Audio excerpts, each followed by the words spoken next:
Assalamualaikum.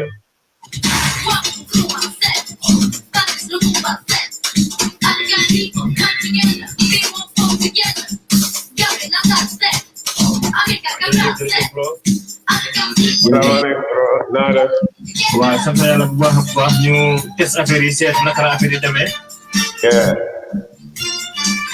Wah, new tagagum som music tu direct sekolah fe Gambian senen si way Gambian football li sekolah fe nga xamne ni développé tout. Ñu commencé ñu bayla nga nuyu après dañu commencé mbir bi. Wax dëgg. Ñu déglo mo music wax rek.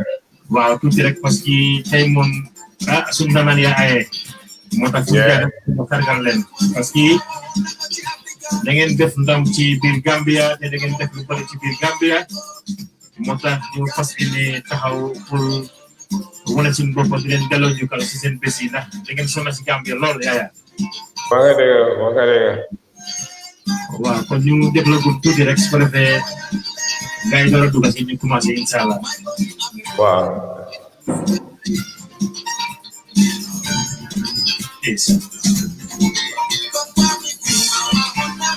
waa jërëjëf sista Emmanuel laa nuyu bu baax a bu baax Fatima yaay Diop la ziare bu baax a bu baax jërëjëf.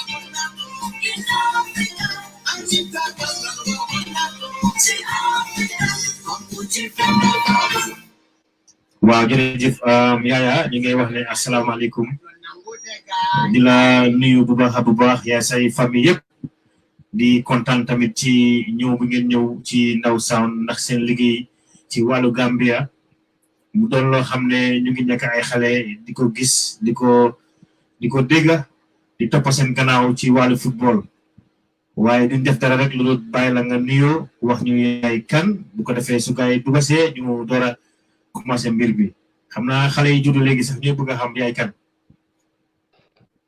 wax nga dëgg Badou asalaamaaleykum maa ngi laa nuyu yaa Ndow Sound yëpp ak sa team bi yëpp di la gërëm si liggéey bu rafet nga ne di def si société bi dañu invite tey so ñu ñëw uyu si la waaw man maay Yaya Jammeh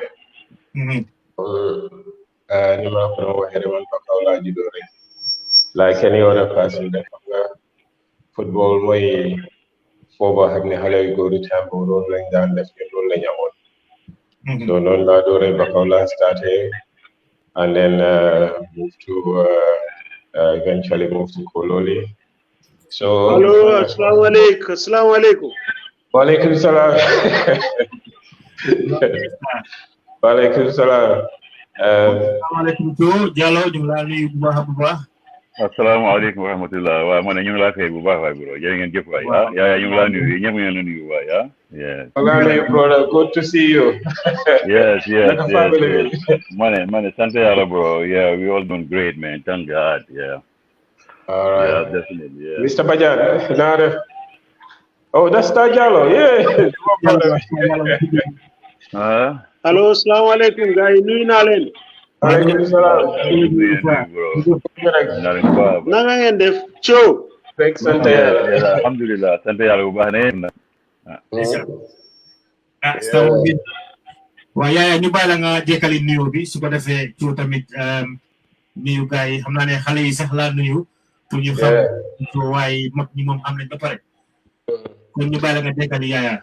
Yeah, comme nu ma ko doon wax di leen nuyuwaat rek gis naa ne suma mag join nañu di nuyu Ciao di nuyu Star Jallo yow sa boppa and so the other people joining very soon di nuyu sa entire audience ak sa team bi yëpp. Comme ni ma la ko doon waxee rek football was beginning was just like foogu xale bu góor daan foo si street bi rek.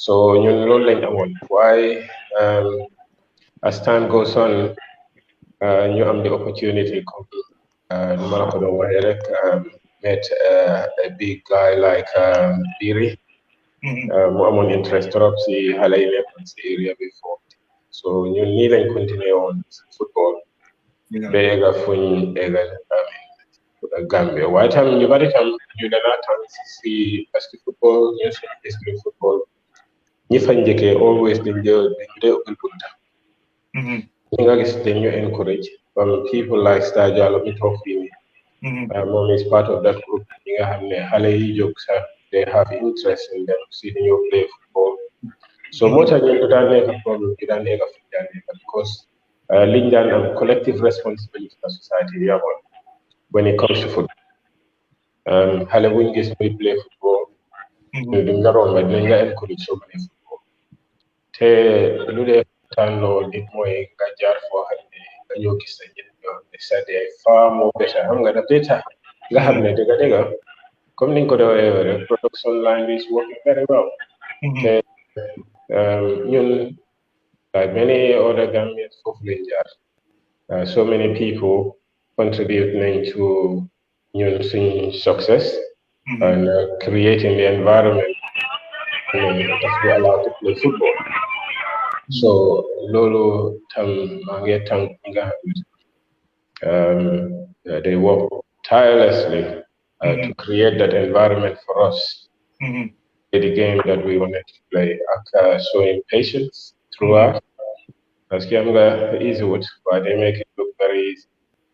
So yes, just briefly, I'm not going to come in. Waaw dëgg la ñu ñëw ci ki nga xam ne mooy Ciao Jallo moom tamit mu wone boppam xam naa ne xale yi sax laa woon waaye mag yi nga xam ne lu ko seneen di seetaan xam nañ Ciao kon coo ñu bàyyi rek nga nuyu askan bi wax ñu yaay kan. waaw maa ngi leen nuyu yéen ñëpp seen tur ak seen sant di ko njëkkee nag suñ koto bi toog nii ak ñun it's a privilege really and honor pour war a bokk ak moom sax really platform mooy this Star Jallow definitely moom laa fi am naka gisaguma Lamin xaw ma na ndax dina ñëw waaye maa ngi nuyu naka Mr. Ndow yow tam maa ngi laa nuyu bu baax a baax ci li ñu bring ni together yaa maa ngi laa nuyu bu baax maa ngi nuyu seetaankat yi yëpp tam bu baax a baax yow tam ñu ngi laa nuyu bu baax a baax Ndaw si si li ñu bring ni up together ni ñu war a waxtaan yëfi soccer so this is great waaw man mooy Souleymane nu laa tudd Souleymane Jallow waaye ñu bari ñu ma xamee si Cho Cho Jallow waaw béréb li man tam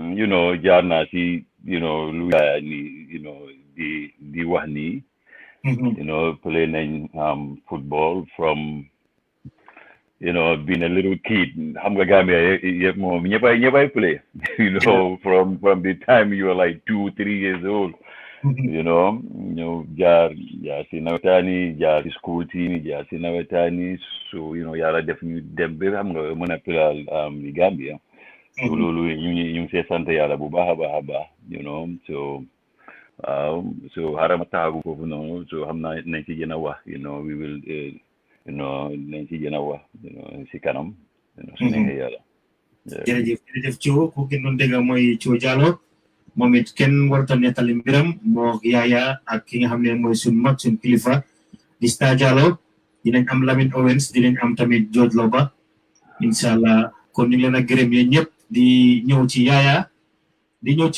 ci about football yaaya football yi Gambia ak lu la dugal ci football ak naka nga toogee ba sa xel dem ci football ak ba nga def li nga def ci wàllu football yi Gambia ñu bëggoon a déggee ci yow ndaxte waxtaan bi dina bari lool waaye ñu njëkkee foofu rek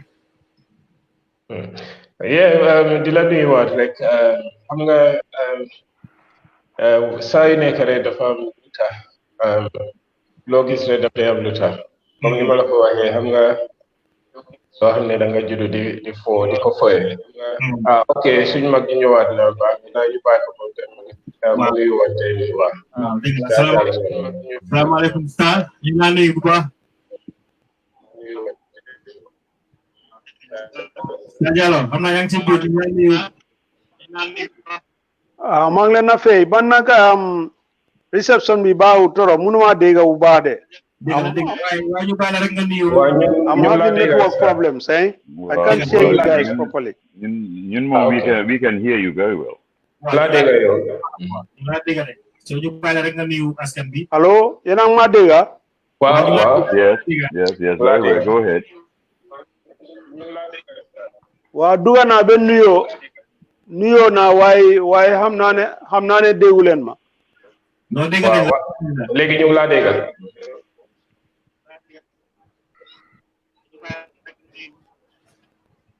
waaw fee naa leen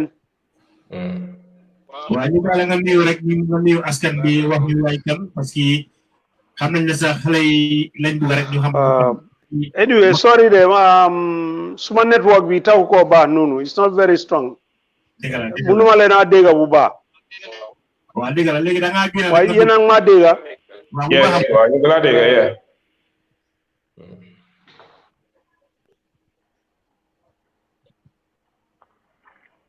ñu ngi laa dégg li nga def da ngaa génne headphone bi soo génne headphone bi rek di ñu dégg waa Star léegi da ngaa génne headphone bi rek soo génne headphone bi rek waaw jërë ngeen jëf like I said mënuma leen a dégg bu baax de to be honest suma reception bi baaxul dégg la waaw li ñoo def rek mooy ñu bàyyi yaaya continuer Yeah. ni xam na headphone bi la wara génné su ko génné rek dina dégg dina ko seen message légui ni Yeah, wow, yeah. I think you should send him a message. Okay. Comme lu ma doon wax rek xam nga football bi dafa am fu mu dooree dafa dooree comme playing in the streets comme ay groupe xale yoo xam ne loolu mooy seen method of sport moo yegga stage yoo xam ne boo xam ne am nga bi ñoo dem ba di nekk adult mu become more serious and door yi nawetaan yi nii and then they grow up and with the support that we were having from the society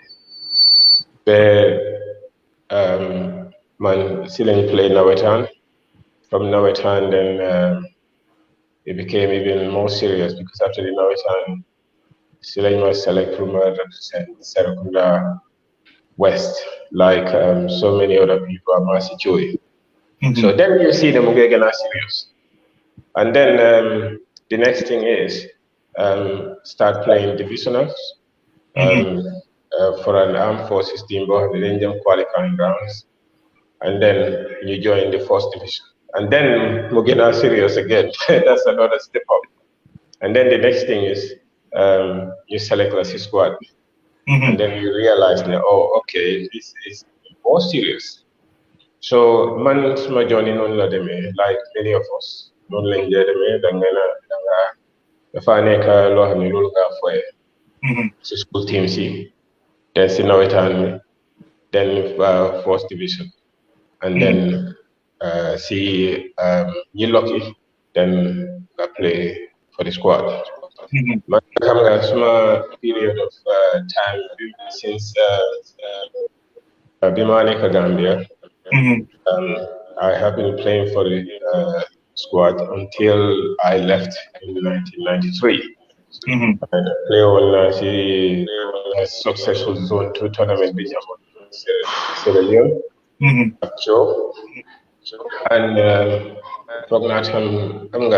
at some stage, then get surprised at how things eventually changed there. In 1993, the Gambia voted for their top 10 players. Man, Macho, Abnyom Jato. We were part of the top 10 players. And then you ask yourself something that started as just four in the streets. So serious that you are representing your country. It is with honor that one is able to represent your country. Which appreciate trop di sant yàlla ak tam supporters yi nekkoon suñu gannaaw and the people who were supporting us. So this is much Star ñëw na soo xëj na fi mu nekk nii waa Star fu nekk duga si nga waaye ñëw dégg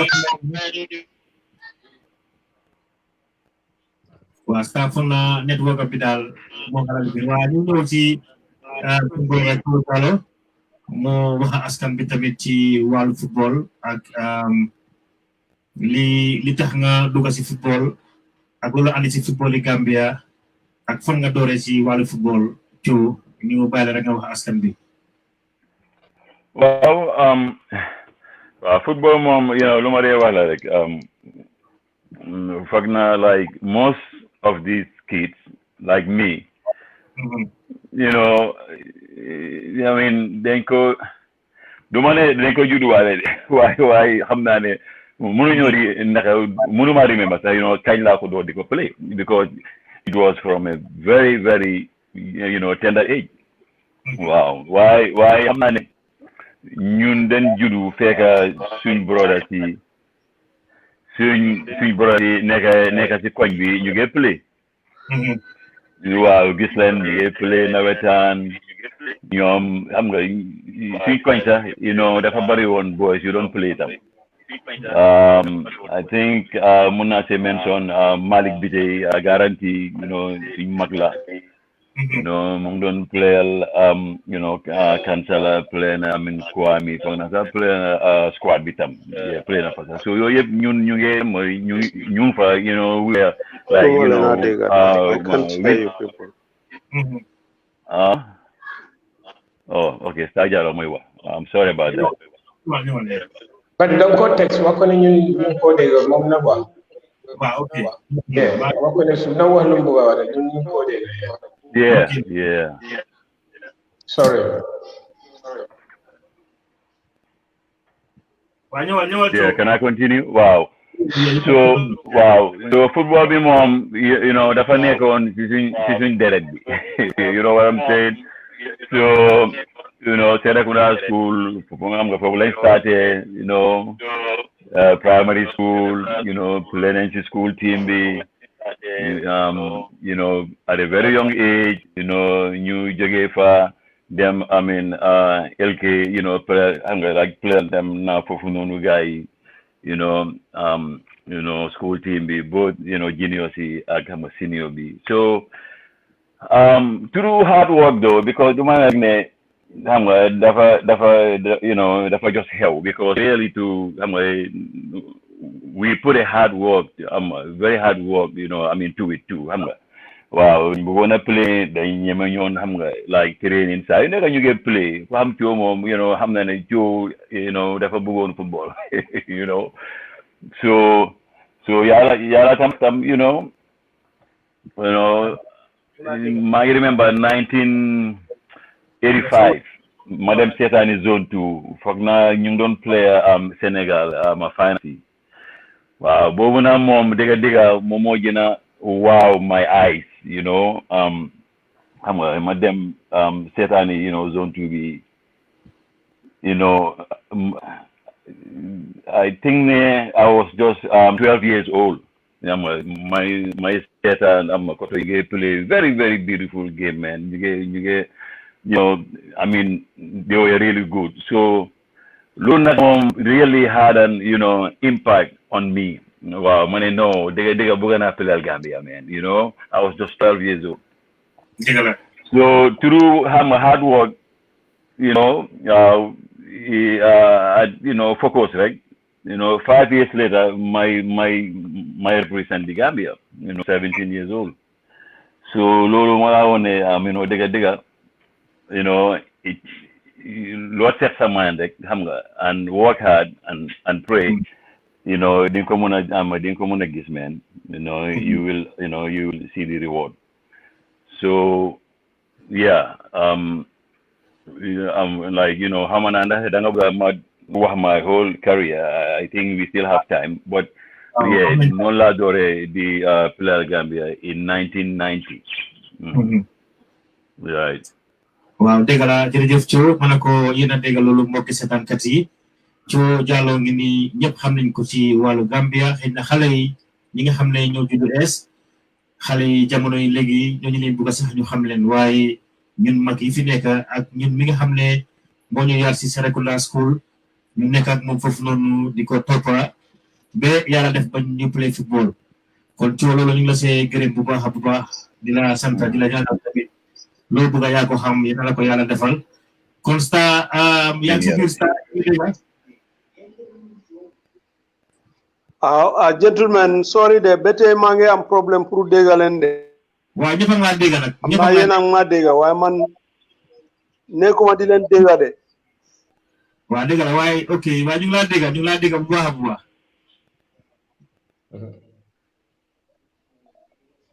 waaw ma ne yéen soo leen di wax yéen dafa écho duma leen dee mun a dégga bu baax dégga la génne naa earphone bi léegi ok waaye yaa ngi dégga na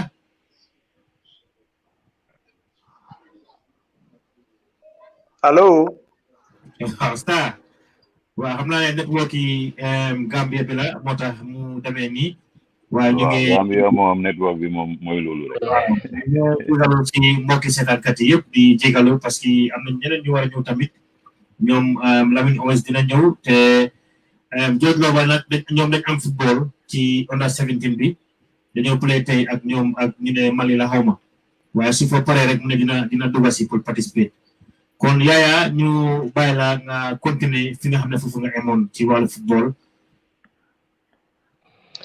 Yeah, so football is Gambia for us. Bim serious where you find ourselves playing Nawitan, representing Senior Zone C area. Come a person like man, I have played Nawitan in Bakau. I have played Nawitan Serakunda East, played Nawitan Serakunda West, played Nawitan in Banjo. That's the beauty of it. So they don't want them to play.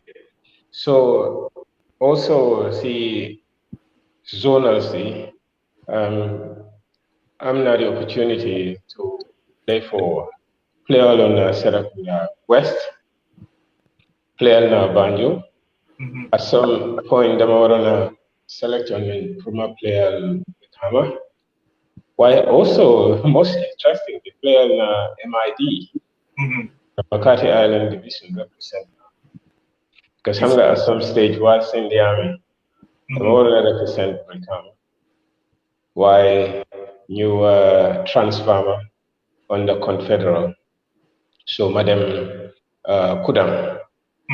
So this means that I end up playing for MID. Now, Lolo Moi come life of footballer in the Gambia. Then they wanna play everywhere. And then before or even during a period of time, this is a football career in Gambia. Now, man, like many others, I'm only definitely in Joliet. So, and also, I represent on at very early stage. I'm gonna run these local teams, and you have they play everywhere. And growing up, see local areas. I'm on the opportunity to play everywhere. Now we need to go into consider the current situation in Gambia.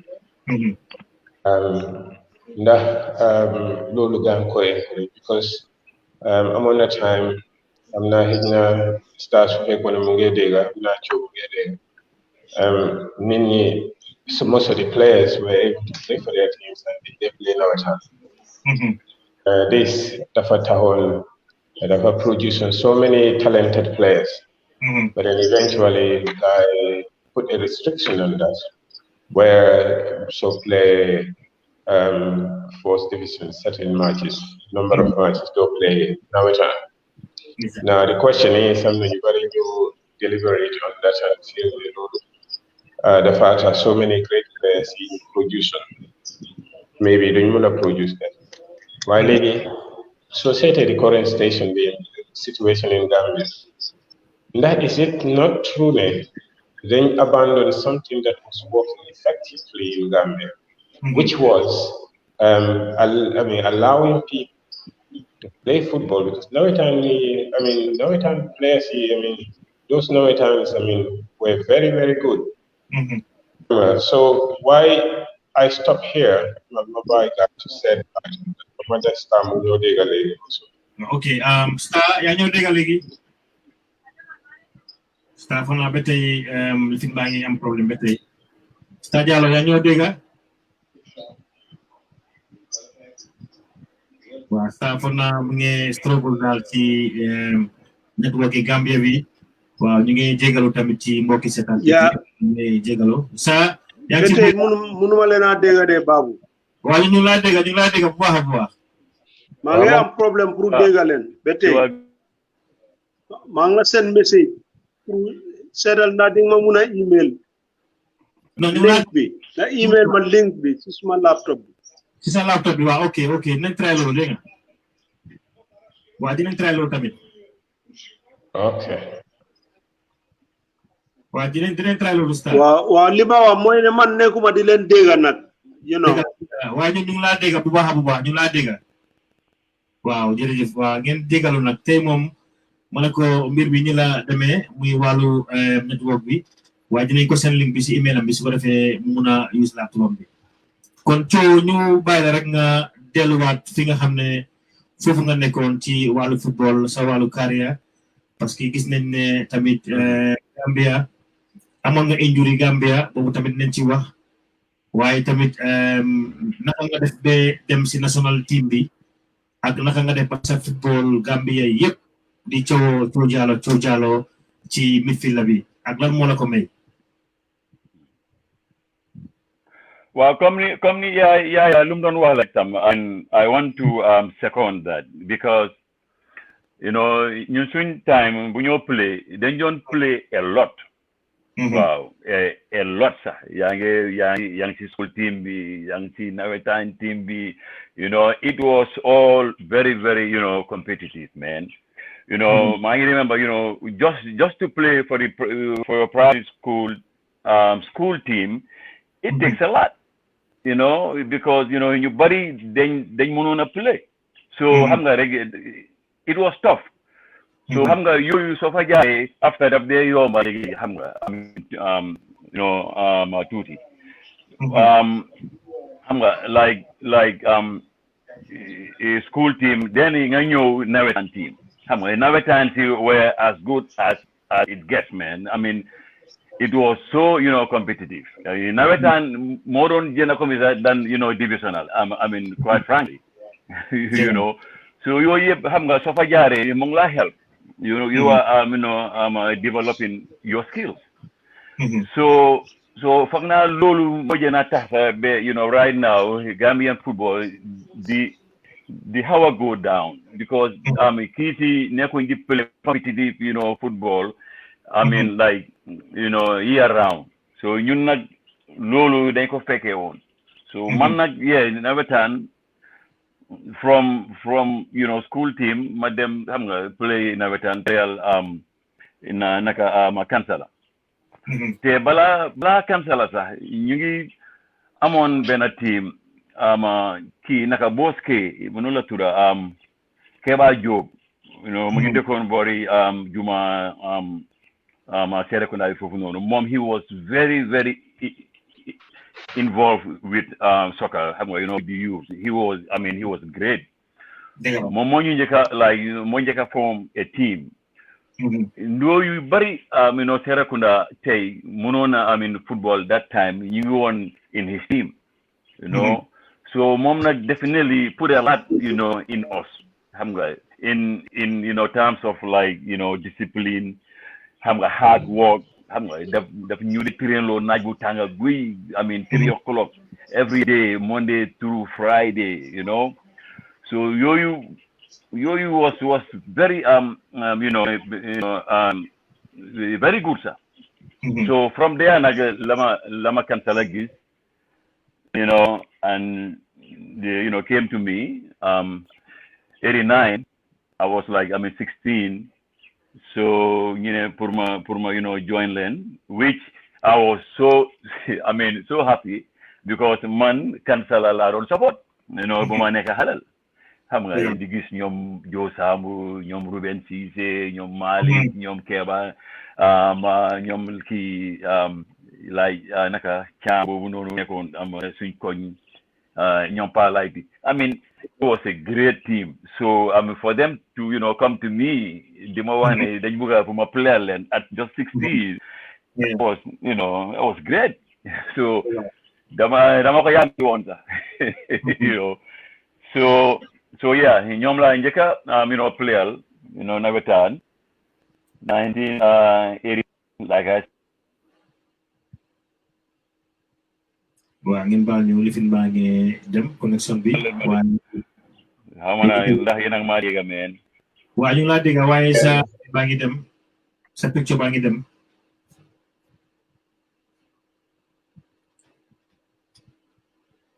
ñu laa dégg cu waaye sa picture baa ngi dem waaye broda yaay xam ndax mën ngaa taal sa light bi foofu noonu tamit waaw ndax gars yi nañu xamee la parce que xale yi jamono yi fu mu nekk nii bugg nañoo xam la mooy Yaya ok waaw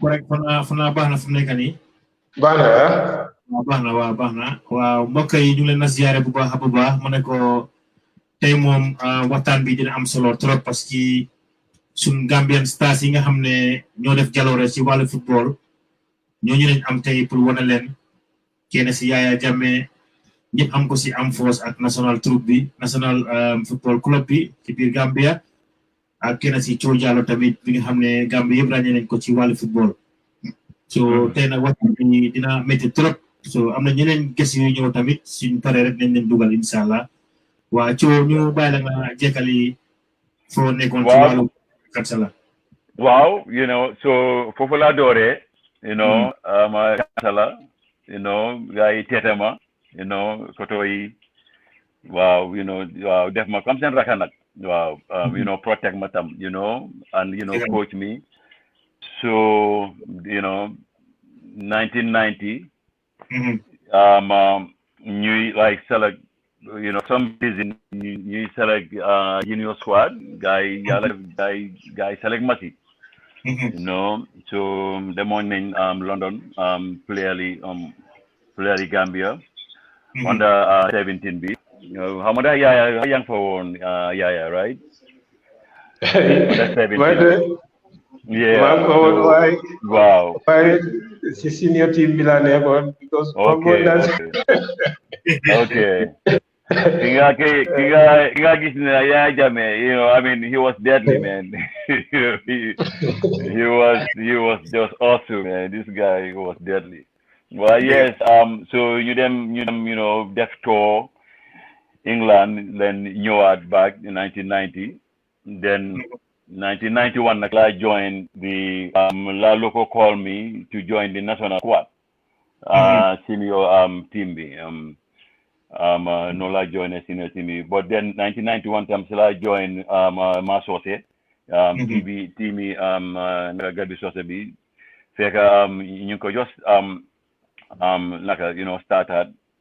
Yeah, this was in 1991, and yeah, guy you know they need me, and I joined Nola joined you know Masose, and you know, from there, you know, I became the, you know, captain of the team till I left the game.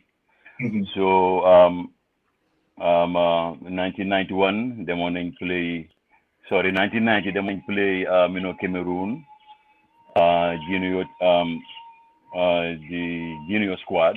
For 1991, they won Nigeria. Play ban tournament lañ demoon Yaya 1991 boobu noonu naka la tudd is it the ECOWAS tournament ECOWAS tournament bi waaw you know Gambia did well we played good games man you know maa ñoom you know suma koto yi foog naa man sax maa fa joona nekk xalel I mean really you know little kid gaa yi ma teete foofu noonu you know 17 man ñoom Dibua ñoom kii naka ñoom Pom yëpp ñu fa woon man you know and I learned a lot you know from these people man you know yeah so yeah Def you know I was a regular I mean in the national squad the traveler guy and of course I was in the you know my historic zone 2 in 1993 Tamil. I mean like play for very good games Gambia Fufu you know together with the boys so yes football kind mom it was in our DNA you know I mean from bunyo haneka halabe bunyo mag mom you get play but yeah we'll dive into it you know deeper later Ligala ci jërëjëf Yaya comme lu ñu def rek mooy ñu am benn short break ci ñi nga xam ne ñoo dee jàppale programme Ndow Sound bi then ñu continuer ngeen mën a naan ndox o ngeen naan tii su ko defee ñu continuer programme bi ci jërëjëf waay All right, Okay. thank you, bro. Yaye Instant Services kodi kiram bundalem me dunia bebeng itimino diata andila kolman kolya yaye tariata itankata andi sudrato kan kakono kini yaye la kusabadan ma ibole kala akara banku jumal ikaki jumalia anila faka jelleki yaye la kol tariata isoniata al salla kolol dindino bank account kono Gambia banko kam ila doku bundal flenti UK Ireland Europe aning Africa mumela be kono nali kodo ki wato wat wara transfer kera la bank account do ebe SMS kilale wala email kalkala mutandala andu wo fonka ke montro minutes dantan le kono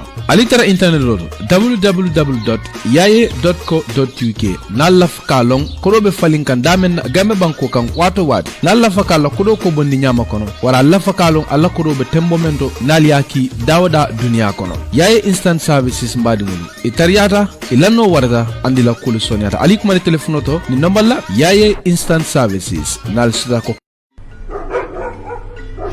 Wow. Hello, Auntie Ami. Hello, sweetheart. How are you?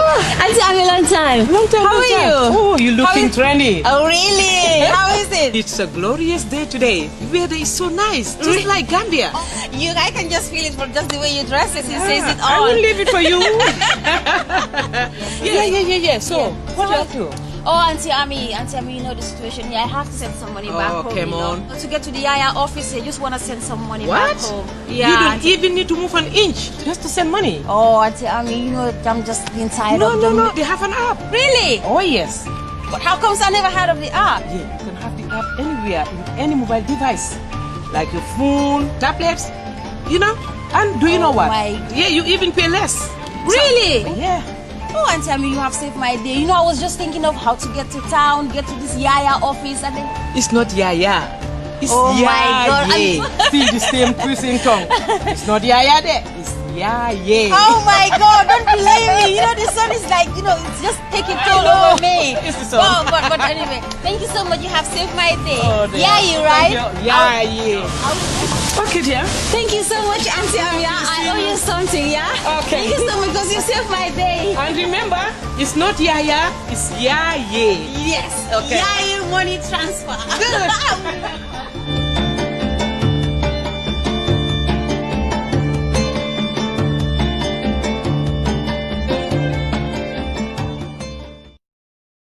waa jërëjëf salaamaaleykum ma ne ko ñu dellu si waat rek ci programme bi Yaya fu nga nekkoon am na solo trop sax ñu dugalaat ci ak ki nga xam ne mooy Star Jallow tamit ñëwaat na so ñu bàyyi rek nga continuer Yaya ci waxtaan bi ndax waxtaan bi tey moom am na solo trop gaa yi ngay comment nag di laajte te xam naa ne incha allah dinañ andi comment si kanam tuuti.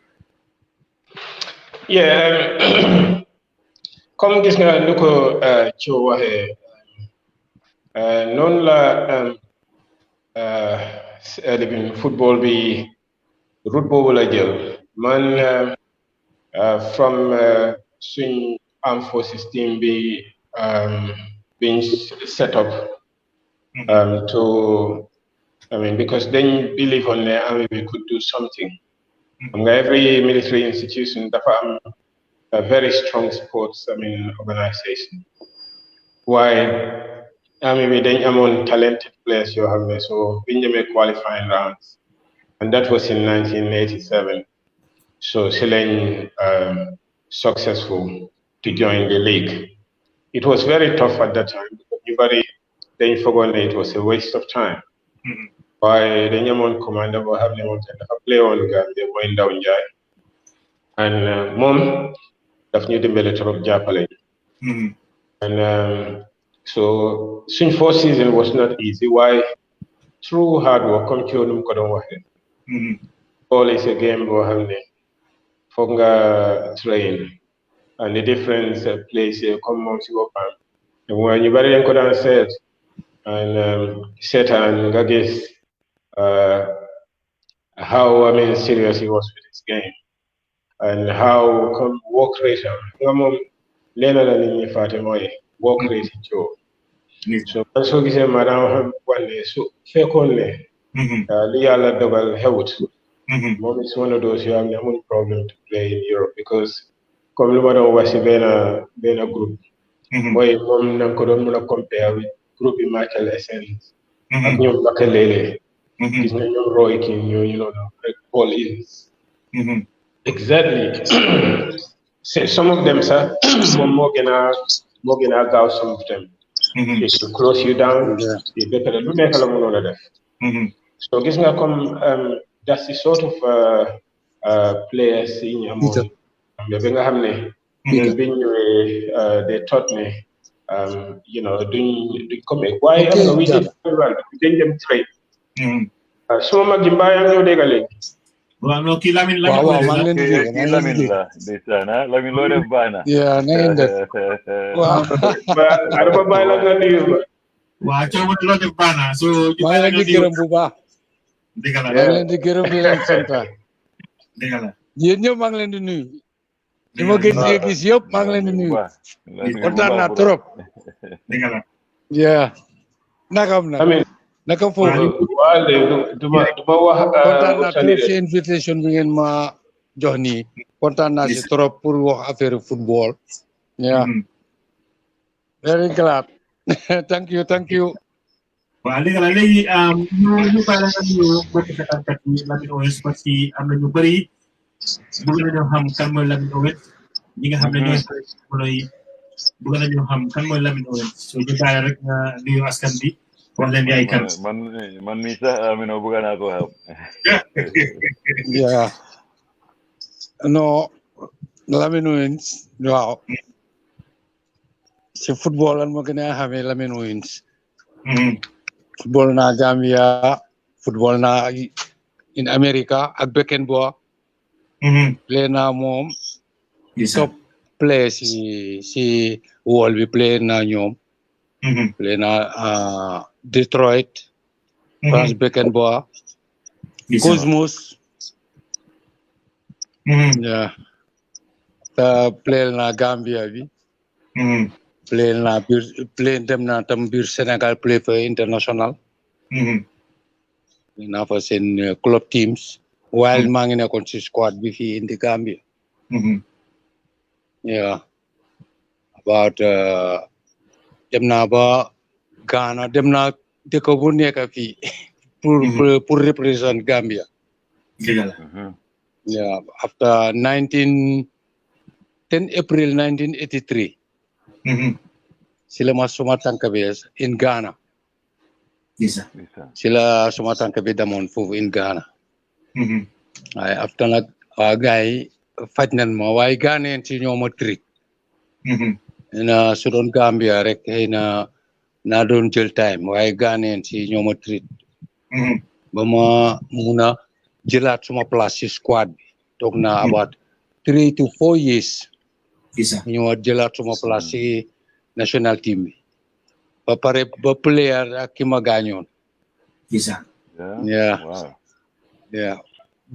buga sport bi ba pare am ko like am ko respect loolu tax ma ñëw delluwaat ci football Gambia ba pare ba léegi football Gambia tam da nga gis ne without schools o ñu dem si province bi du mun a dem du dem man suma belief loolu la without loolu du mun a dem foog ñu dem si province si dem si school si ba pare ñu jël efficient élément yi ñu use leen without loolu football Gambia du mun a dem non du mun a dem man nag football am ko respect ama xam football respect ko bare play bu ma train rek daan xam ne kii am na fu mu jaar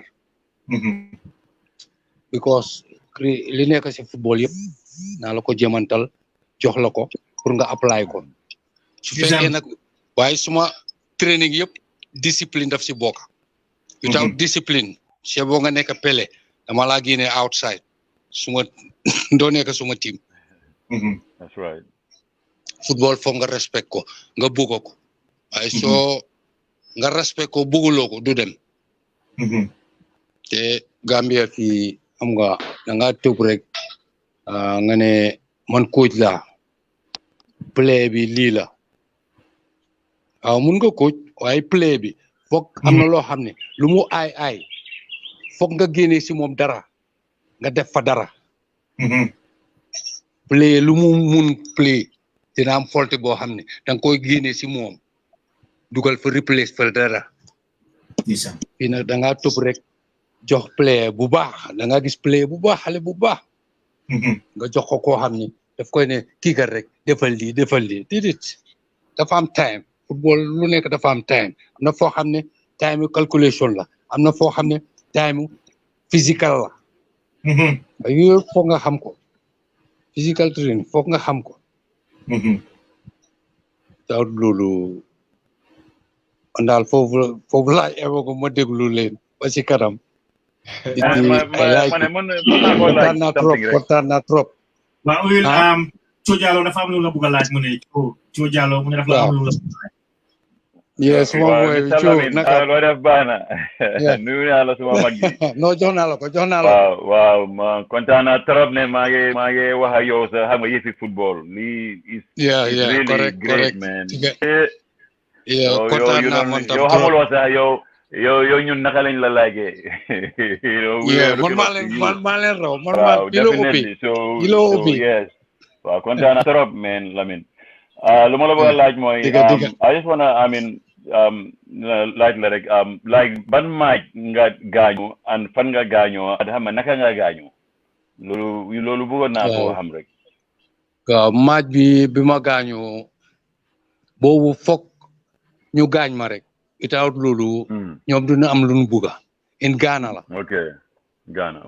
Ghana match boobu waaw in Ghana la ndik ñoom dañ ma study woon before Kaba Jallow moo nekkoon suñu coach Kaba Jallow late Kaba Jallow right yeah Starlight yeah ak master moo fa nekkoon ak Sigay moo nekkoon assistant am mas ak Sigay on Sunday 1983 April wow 1983 boobu la 10 years old man gaañu woon yeah easy wood remember naa ko ndi second half ma gaay gaañ nag si la génna Sol Njaay match bu tof la yeah so ñan ñoo winoon that game no Ghana ñoo mujjee win 1-0 okay après bi ma génnee dem hospital ban tournament la woon like what kind of tournament ngeen doon play noonu African club club team la woon not the national team no national team okay qualify wow okay for the CAF okay correct wow in Ghana la woon yeah thank you brother ci la match bi nag bi ma gaañoo nag ba gaay yóbbu ma ci la match bi yaaxu nag te ci la nu gaay score noonu la ñàkkee match bi waaye da nga gis ne ci hospital bi military hospital lan moo yóbbuwoon ñu treatment waaye da nga gis ne military hospital bi dafa feesoon del ay Ghanaian pour ñu xool ma rek pour di gis ma but you stayed then foofu lañ la bàyyi yow ñibbiwuloo team bi kon foofu lañ ma bàyyi gars yi proceed Ivory Coast man ma nekk fa 2 weeks after gars yi jëlee ma foofu yóbbu ma isima Gambia okay dama ñëw rek pour relax ñoom treat nañ may everything correct na okay waaye nag ñoom Ghanaian si dana bëggoon pour man ma des fa ñu treat ma 16 weeks lan ma jox 16 weeks ñu ne dan maa jël pour ma play Hearts of Oaks waaye loolu la Gambian si na xam ñoom master te gars yi force ma flight ma ñëw Gambia what yeah see this is the problem man this is the problem you know you can talk about this but see that's the problem you know what I'm saying they were not looking looking for Lamin best interest they were looking at theirs correct which was very wrong. They are looking their own interest. Guy treated like because Ghana is in a better position to treat you well than the Gambia. You know what I'm saying? So thank you. This is the heart of our football issue yu nekk di wax ni You know what I'm saying? Yeah. But True. it's unfortunate, man. It is. But Yeah. so I mean, yo, bring you back to Gambia. I mean, were they paying you? Were they giving you like some kind of a salary, for being down No. and not playing? No. Allowance, Not salary. nothing. No, nothing. Even suma garab yi sax you don't jóge in state la doon jóge America la garab yi doon jóge gars yi dañ ko doon sax smuggle di ko jaay foofu si lopitaan Oh my God. ba suma docteur bi Chinese American la dafa rax moom mu daf ma daan isil sax buggu football after nag mu ne ma ndax sa garab yi ñëw na ma ne ko non naanu usuguma benn garab mu ne ma garab yi ñëw na ba am na tuuti garab yi war nañ ñu yow war nga start di use sa garab yi ma ne ko non man gisuguma dara ne ko too garab yi ñëw na ba gars yi di ko smuggle man yëguma si daf leen bëggoon yóbbu koot gars yi si jàpp rek And so your guy who, I mean, are you talking about the GFF or doctors or what? No, so hospital RVTH Okay. ñoo daan smuggle garab yi ba pare dara lan ma jox xam nga dafa fekk rek so bi nga gaañu noonu yaa ngi toog noonu rek xam nga feekuloo benn salary nothing. Yeah, nothing. Ana ports time boobu maa ngi liggéey ports. Time boobu maa ngi liggéey ports. Sorry, time boobu maa ngi liggéey ports. Sorry, gis nga Lamine. soo gisee ma ne la ne brother Lamine mu ñëw. Lamine xamante nañ bu baax. Kii brother la boo xam ne xam nga balaa ñoo dem ma gërëm ko waat di ko sant. Because gis nga Lamine moom tam ku busy la. di ko ndokkal si mu ngi takka bu yàggu bi yàlla Lamine barkal seyam bi. Yàlla yàggal ko suñ kanam. Amin. Lamine soo gisee Lamine Badou Lamine ku baax la. Lamine dafa oyofal boppam. Man 1988 lañ ma select si squad bi. Before 1988 man bokk naa Lamine team. 1987 zonal Serekunda West.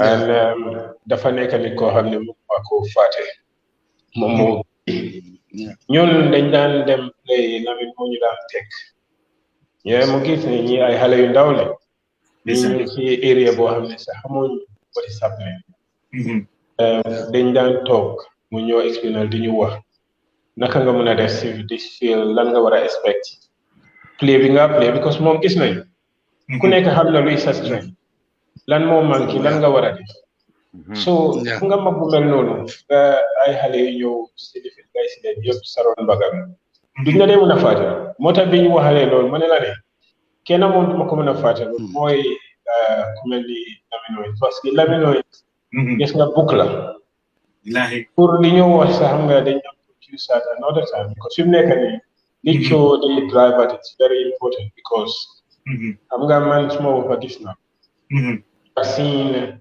naka la ñi nga xam ne they did a lot for the country ban fan lañ mujjee ñeneen ñi dañ lokki ñeneen ñu unlucky terrible because tey comme injury bi ñoo wax ni boo xam ne gis nga the likes of Cho bari lu xew loo xam ne sax lii di ñoom Cho lii di ñoom Tamsin Mané lii di ñoom George Lowa Lamine si boppam gis nga list bi very very long.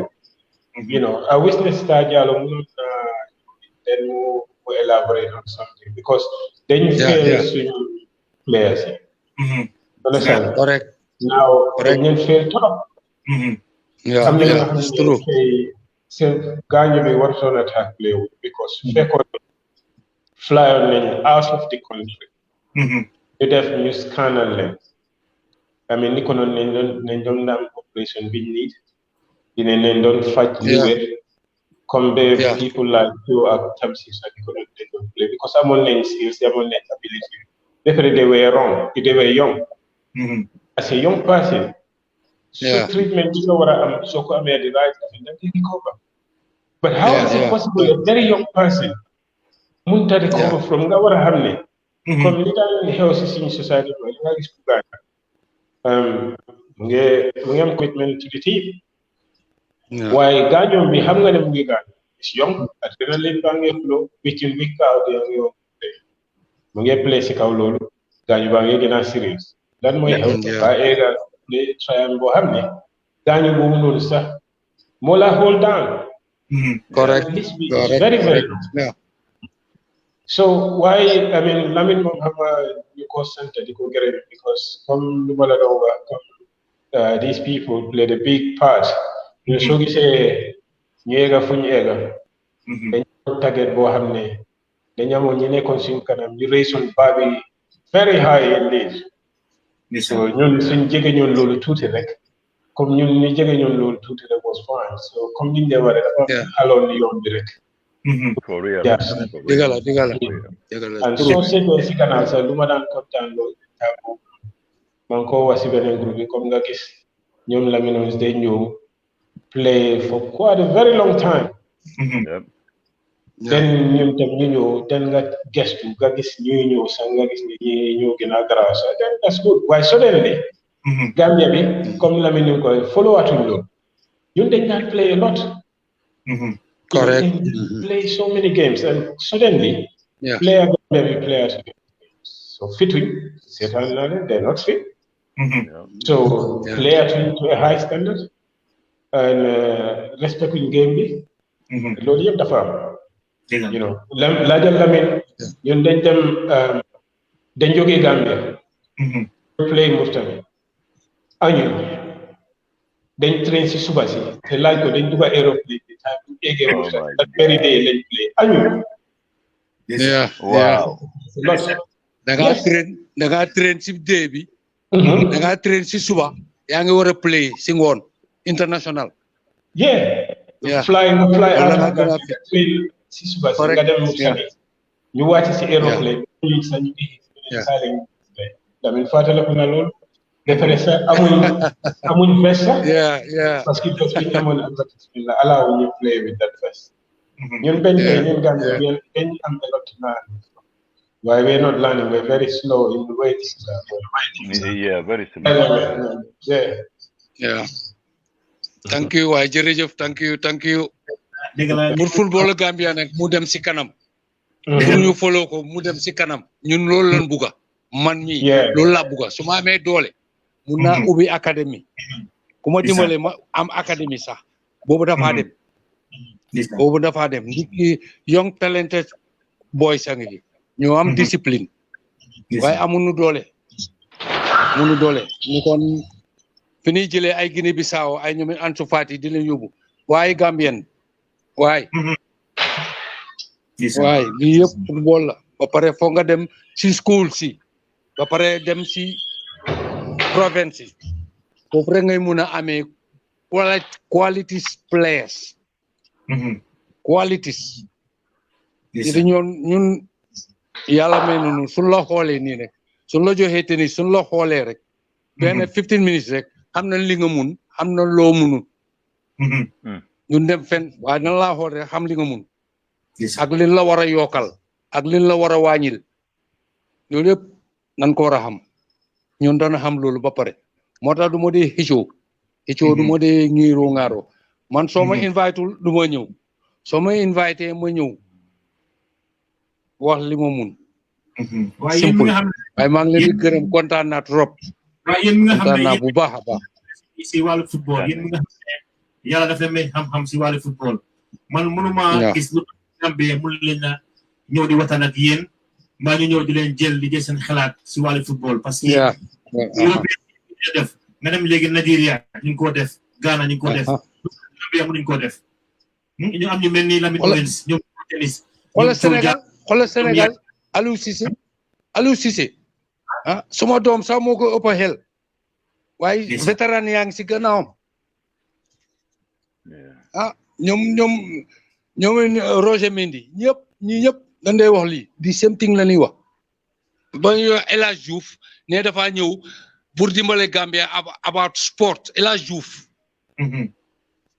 moom li nu mun sax waaye ñuy jële El Hadj Diouf outside di ko ici te muy ñu mel ni biiree ngi fi ñoom Lamine Ois ñeneen ak ñeneen gomuñ suñ boppa loolu rek gomuñ suñ boppa correct foog nga gëm because they need to make the investment correct yeah loolu dëgg la because gars yi ñun am nga waxoon naa la ñun bi ñoo yom biir yi bi mu jógee football yi noonu Seville si la ñëwoon mu créer doguma la baalal ma doguma la gis nga ñoom coo ak yéen ñoom yaaya waaw yéen dañ leen waroon dafa waroon continuous dem waaye yéen coo bi ngeen ñëwee dañ leen tamit yéen ñëpp waroon ngeen am contrat team yi ses génération ñoom yaaya ñoom coo but the problem is straight but the problem is that was in their best interest that's the problem so Gambia moom dañ laa téye Gambia rek moom ne yow foofu nga war a em maybe I mean they didn't do it like knowingly. I'm not sure Hamon like what they were supposed to be doing with us, they were supposed to be helping us, move on, but the vision wasn't there. Yeah, xam nga lana xewon nak. Li xewon moy ne ñom dañ doon xam-xamlu waye xamunu. Yes sir. Because dañ daan tuké ñom dañ daan gis ne ñom true dañ daan am complexe outside.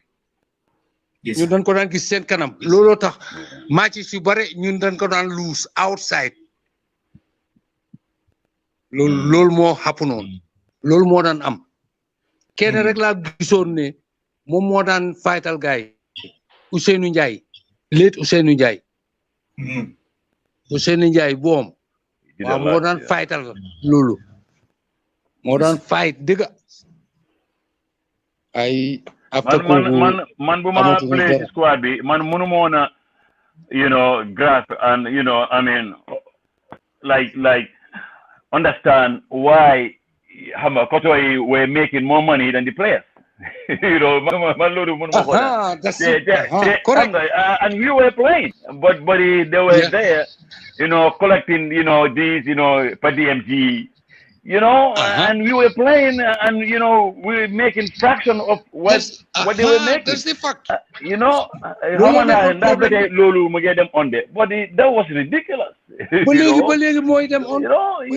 crazy. I mean, it's unheard of, man. Sad, man. It's sad. Okay. Serious. I'm gonna come. The last time I'm going to explain that. Come exactly. It's a question of what is Nakalagai pursue the interest of the players. Yeah. Because he pursue on the interest of the players. Those not on back for Gambia. Because when I come from the man, explain on them on the trials. Yep. They and the team, they're successful. Yeah. All what they needed was put Google work permit. And team madam on certain board channels and I was successful. So legi man lima wala def na was play. You liñ wala def as players dañ ko def. Yeah? Yep. Why then you let down because being request to put documents in hand. Mom liñ wala file with the work permit or proof that man play on 75% of the matches. You have a default or even proof that I was an established international player. Yep. The documents in them, like if I may elaborate, my documents in them, so they may play. I'm going to match list. I mean, a reserve list. So then, could they had back to they give it back to the nations.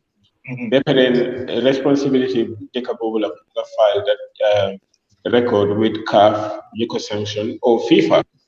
And I keep a copy because then in a place like England, Sugar latte any proof. That's what he's supposed to give them. Why you on any record whatsoever.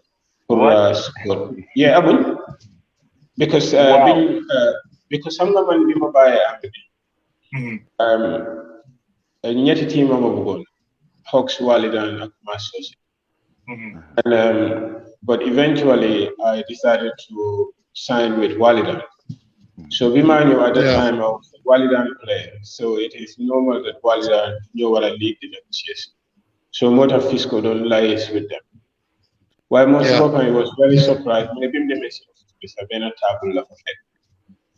So at the time the secretary money, Mom, he was a new secretary, and Mom, with any proof whatsoever, any documents whatsoever. So just to show you, was the time how these people were not doing things right man. Yet still because the right way of doing things more as players. Yeah. Lanu, because Chuma is my brother. One time the same thing. And how many people? So at Nyohamne Denga is football. Yes, everything for the country. Yes, still the country hasn't done it. Yeah. But not my problem being, we have a serious problem and we're not learning from it. Not more the problem. Yeah. So lan ngeen foog ne tamit loolu mooy mun a yóbbu football yi Gambia right now. Lan ngeen foog ne loolu mooy mun a xeeb suñu xale yi ak lan ngeen foog ne tamit fu nekk nii Gambia war nañ ko change ci wàllu football.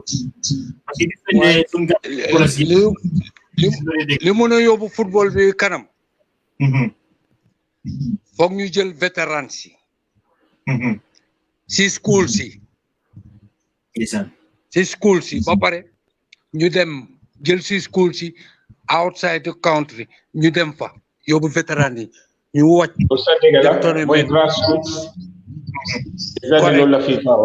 without loolu football du mun a dem foog boobu dem foog boobu ba pare dañuy jël ñi xam football ñi jaar si football without loolu du dem ba pare ñu bàyyi parparloo bi. Football àndut ak politique. Football àndut ak politique.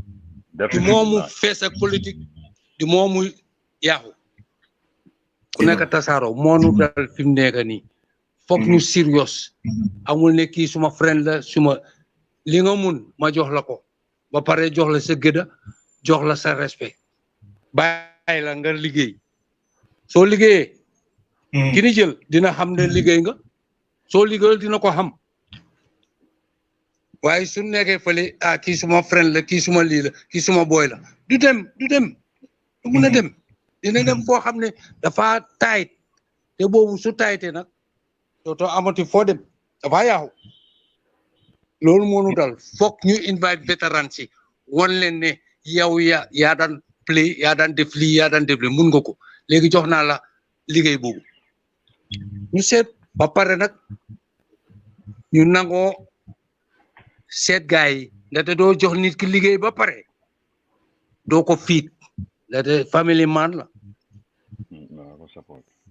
foog ñu respect loolu without loolu du dem football àndut ak caaxaan ndik xaalis bu baree fa nekk àndut ak caaxaan foog ñu serious loolu foog ñu serious dëgg nag Gambien bi soo ko waxee dëgg mu ne danga ko bañ te du loolu fiil bi kenn moomu ko discipline moo la faa yóbbu moo laa jox li nga mun moo la faa yóbbu ba si top without discipline tam du dem foog ñun suñu njiit yi respect vétérans yi respect players yi mu mun a dem play bi soo ko jox respecté rek jox ko gidaam rek dafa def su ko munul sax dafa def loolu rek nu manqué loolu rek nan dem si grassroots ñu starté foofu man nag awma fu ma ling léeg-léeg ñu jël ma léeg-léeg ma dem dimbale grassroots si waaye dum si dee génn nothing waaye naa gis play bi na dem si kanam su ma gisee ne play bi demul si kanam naa lijjanti lu tax kii munta dem si kanam su dee discipline la ñàkk discipline la oo ñàkkari la da tey discipline bi foog nga res brain bi dafa war a res body bi res di nga train bu dafa ñëwaat waaye su ma gisee seconde tàddee relax loo rek am ko day xam foog loolu ñu serious si loolu pour pousse play bi mu dem ma laa pousse because man dan ma pousse kon nag dama train man tam mooy pousse kii mu dem ba am li mu bugga su succédé rek man kontaan naa ngeen baal ma ne dama bëgg a try pour connect style ay connect ni ci nit Okay, go ahead. Lamine, dañ doon expect start why start dafa am problème with connection. waaw waxoon na ma ko kooloon na ma démb moom mu ngi ñëwoon sa bu yàggu sa waaye moom mu ne duñu dee dégg waaye ñun dañ ko dee dégg so léegi daf ko bëgg a di ok waaw so waaye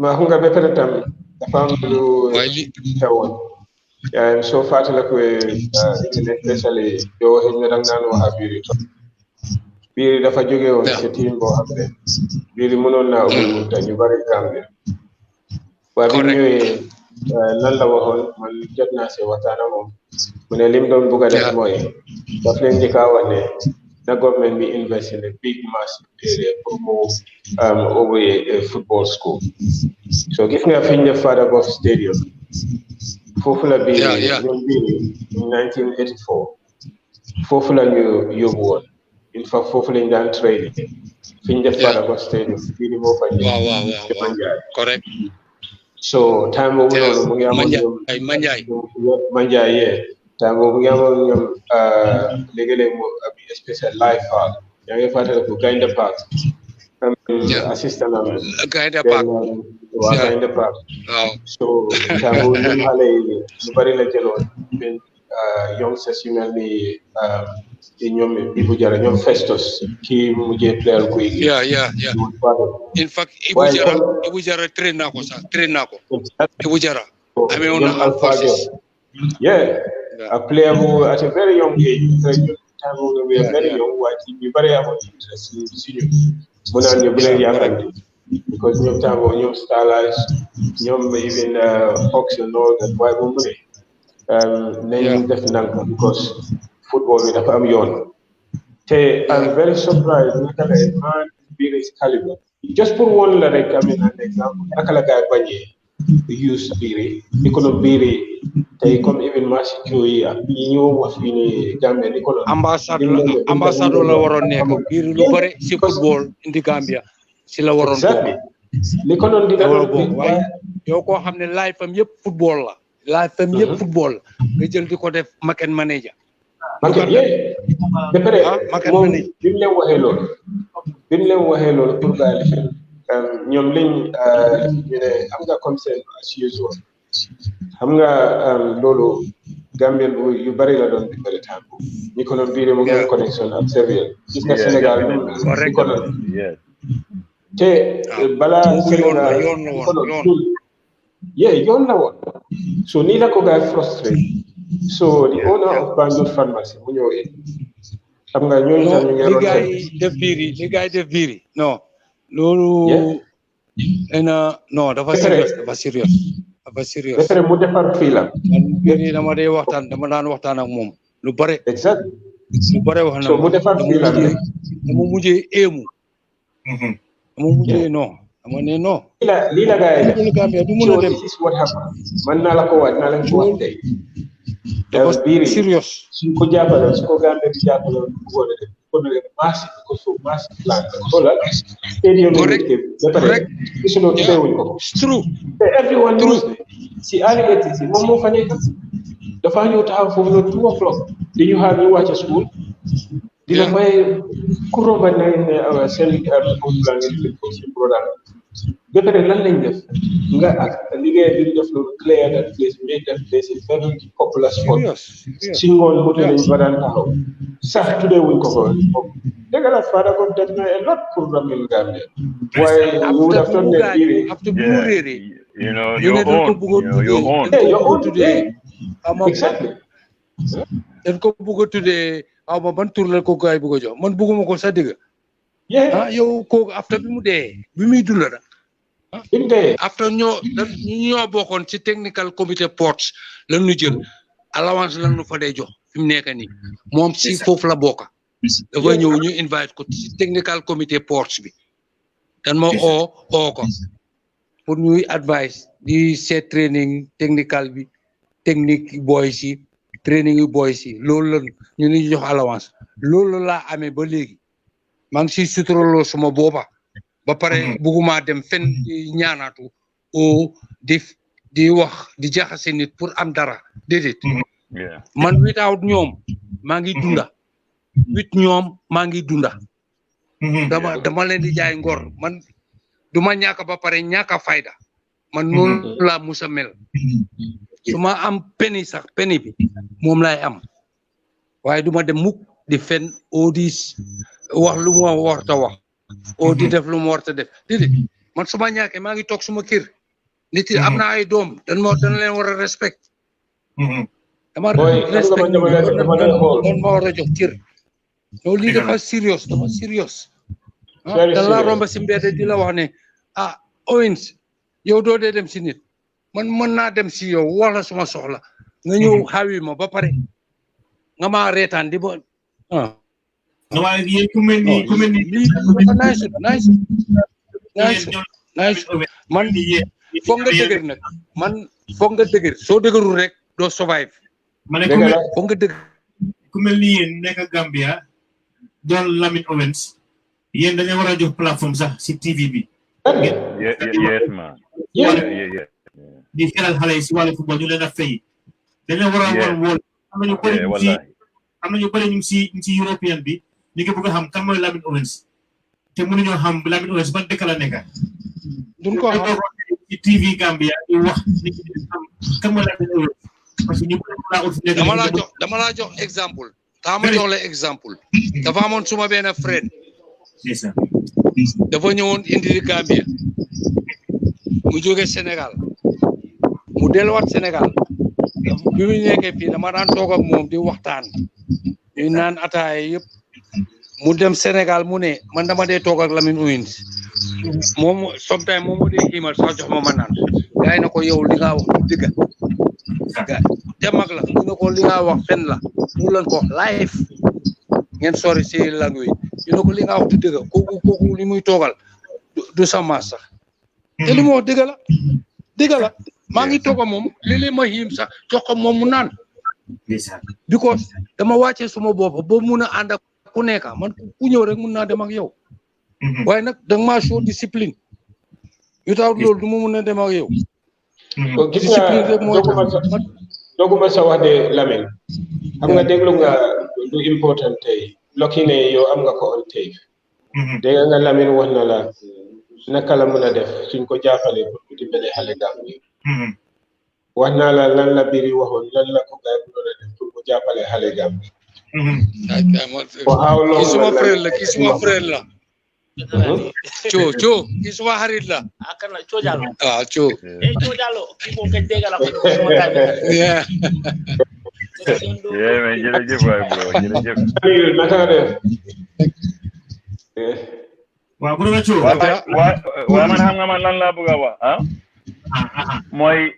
mooy gis nga veteran xam nga not every single veteran can be involved in soccer or can be brought in xam nga ñenn sax they don't want to do it ñenn ñi really they can't do it I mean just because da nga play football doesn't mean you are you should be a coach or a qualifying coach why those that are really willing and they are involved and they want to do it people like him I mean Lord Banner him I think they should tap him use him and I mean to help these kids I mean this guy did all sort of stuff for Gambia when it comes to football so why is he here not involved in Gambian football? Lulu Hanama Tarap. Why? I mean he's able and he's willing.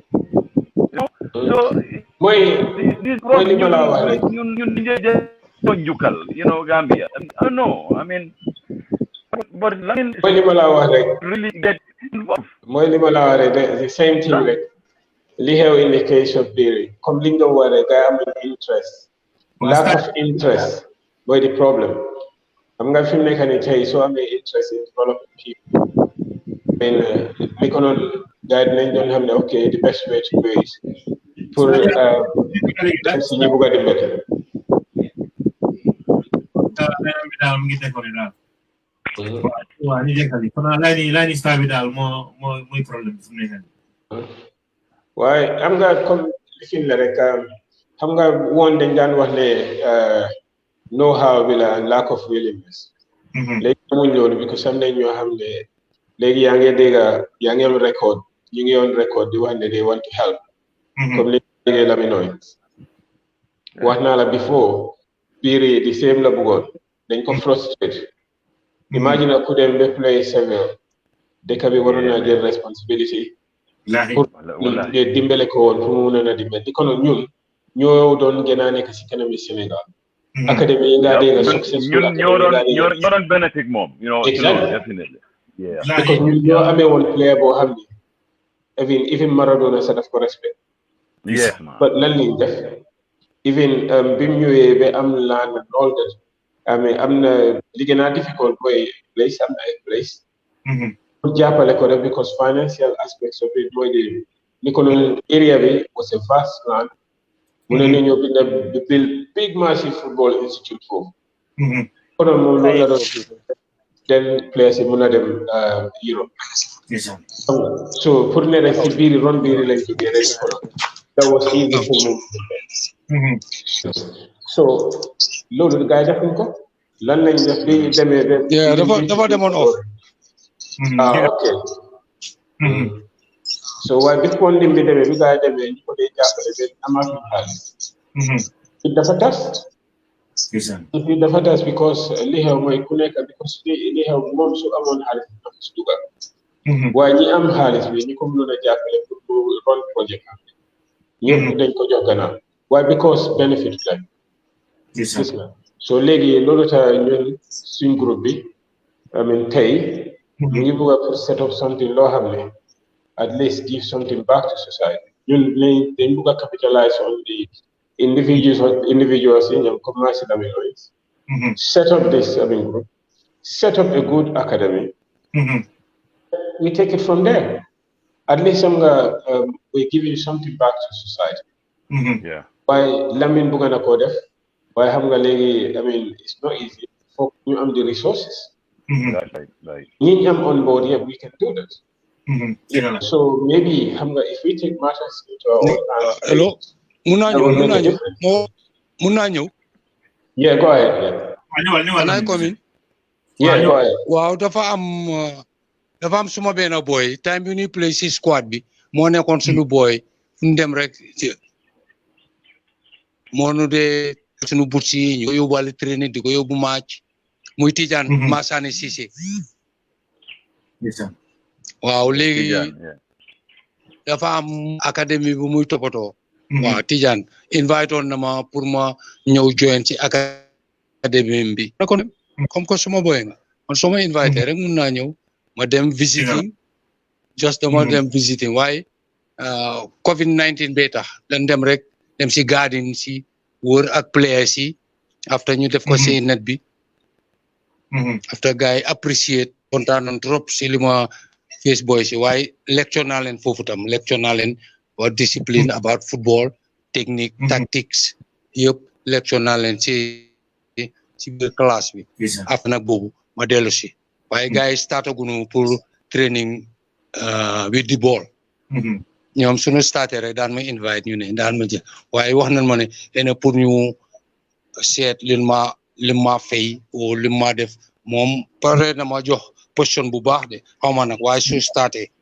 waaye apprécié naa ko nit yi man loolu laa bëgga pour football dem si kanam ma produce a good team or produce ay players many players su fekkee dem ko produce du bu si am dara sax waaye na players yi succeed man loolu neex na ma trop nit yi amoon naa benn young team in Neema trainer leen waa bopp boy ñu déggoo waaye seen manager li boy war a am du leen ko jox ma ne ko soo gisee nag may ñëw di train di la dimbale players yi tax may ñëw di dimbale yow mënoo ma fay dama koy def for the sake pour players yi waaye gis naa ne veste su ñëwee suñ ko donatee veste boots ko dee jaay daf dee nubu jaay ko ma ne ko nag dama stop gis nga bi ma stopé la team bi yàqu ma ne ko déedéet ma ne players yi du ma dem nit yi yéen a yeloo boots yi ak daale yi yëpp ak veste yi ne leen ko jox ngeen solu su ko defee moom mi ngi am mu leen di fay waaye daf leen ko dee xañ ba players yi yëpp ñëw expliqué ma loolu ma ne ko nag yéen players yi yéen a taxoon may ñëw di leen dimbale léegi damaa stop ndati kii du ma fay munu maa fay te man dama ñëw pour for the sake yéen a tax after no laa stopé si la team bi yàqu ma ne ko déedéet du ma la liggéeyal ba pare pour boys nga jox boys waaye yow nga koy xaatimu añaana place ma ne ko déedéet dama bàyyi noonu laa bàyyi man su ma la nee dama bàyyi su ma nee dama bokka du ma politique man pour suma affaire politique nekku ñëw straight dëgga rek about football dëgga rek laa si bugga mun naa xaritoo yow lu nekk waaye su desee lu dul football ma def suma fula fayda suñu paree ñu nekkat friend da nga ko wane loolu la da nga ko wane ci sa carrière da nga ko wane ci maa ngi leen di gërëm bu baax dégg la waaw ñu bàyyi la nga ñëw foofu noonu daal lu Lamine Daniel tamit su ko defee ngeen sànni parce que léegi tey waaw xam nga tam football Gambia tam bëgg naa see wax rek just a little bit rek si like very division man tam dama foog ne sax tamit loolu daf ñu xaw a delloo gannaaw tuuti because soo seetee divisional yëpp pretty much ñetti 4 5 individual ñoo like they had the teams managers like waaye daan fële Hawk fële nga am Real nga am Manchester so it wasn't like like correctly structured because ñoo moom seen team yi nga fële ñu jox la leen la jox neexal la nga ñibbi divisional warta demee noonu loolu like mu ngi war a am nawetaan divisional boy it was supposed to be like such a way ne your player bi da nga get paid dégg la ñoom they were just like using their money their resources so man fa ne xam nga like loolu tam dëgg dafa delloo football Gambia bare because duñ doon create any opportunity for the boys because dañoo bëgg pour nga nekk am nga di leen player rek and then what then you turn 25 30 35 xam nga màgget nga yaa ngi Gambia so loolu daf ñu delloo gaaw trop dañuy football Gambia bu baax war nañoo am maybe even football association players of players union because ñun amuñ dara si play bi dañoo play just for the love of the game and the mercy of the team managers xam nga tam société ndate yow coo man dama la yaaga seetaan coo yaaga naa la seetaan ñu bare dama la daan seetaan waaye man suma seetaan player a good player dama dee hide nu mu bugga pour mu xam ne maa ngi koy seetaan yaaga naa la seetaan bu yaaga laa wax ni sitale le ni dina ma ko Lamine nga ne dama doon seetaan yow man dama bëgg a jooyloo sax no Lamine no yow xamuloo li ñu doon def sax Lamine boy waaye soo ko gisee si play na moom si yaa xam na waaye Lamine li nga wax dëgg la boy dama la naan ñu ne first day bi ma ñëw ñu ne kii mooy Thiou waaye ma toog isolate suma booba maa ngi xool sa action si yëpp yeah kii player la waaye nag non star la li ma ragal mooy ne ñu yàqala loolu rek laa doon ragal te ñu wax la jox la benn système boo xam ne da ngaa dem sa système yow sa système yi nga ñëwoon yëpp dafa baax leen rek lan la waroon yokkal moo waaye ñu fa nekkoon yàlla gën a efficient yow coach yi nga amee woon coaches yi nga amee woon yow yaa leen ko boppa loolu la lim daan def sa société sa foog naa société zonal si nga seet naka la play sa nga seet abilité da nga xam ne kii dafa am lu mu amoon loo xam ne moom moo daan force boppam parce que gis nga comme li ma la doon wax li gën a mooy sa kaay Lamin kan la suma jarbaat a ngi nii suma set a ngi nii naka la tudd suma set waa gisi nga bu baax de waaw ok Bintu suma set dama set ok alright yeah Lamin Joe was a very good player because Lena Mugina important about a player and all the time.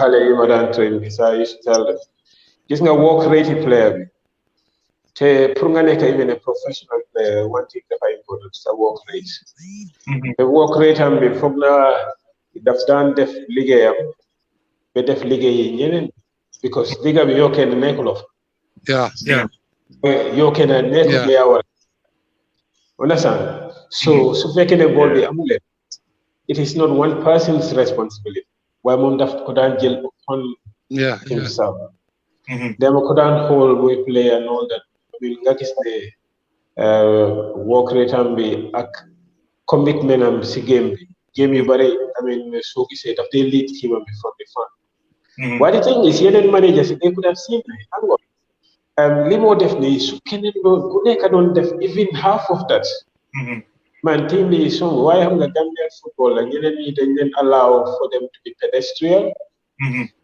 xam nga def play lu mu leen ne so therefore seen style of play la guy di accept coach bi di accept si team even though that style of play mais xam nga mënoon na ko change enhance ko tuuti so loolu wax ne moom dafa bokkoon play yoo xam ne su ko comme gis nga groupe bi Michael Essien bi ko Michael Essien moo def ak ñoom Makalele ñoom Roy Keane it's the same thing lu mu doon you know so I mean thank you man why they miss on all that because foogoon naa ne li ko doon nañ doon gis and not leneen tam su fekkoon ne am yu bari ñu amoon di opportunity I mean demoon nañ further waaye tam xam nga loolu la yëfi yàlla la bu yàlla wax rek yeah definitely am na fi bëgg a ñëw parce que am na ñuy seetaan te am na tamit loo xam ne bëgg nañ koo xam because am na time boo xam ne yaa ngi am injury biir Gambia naka nga doon dundee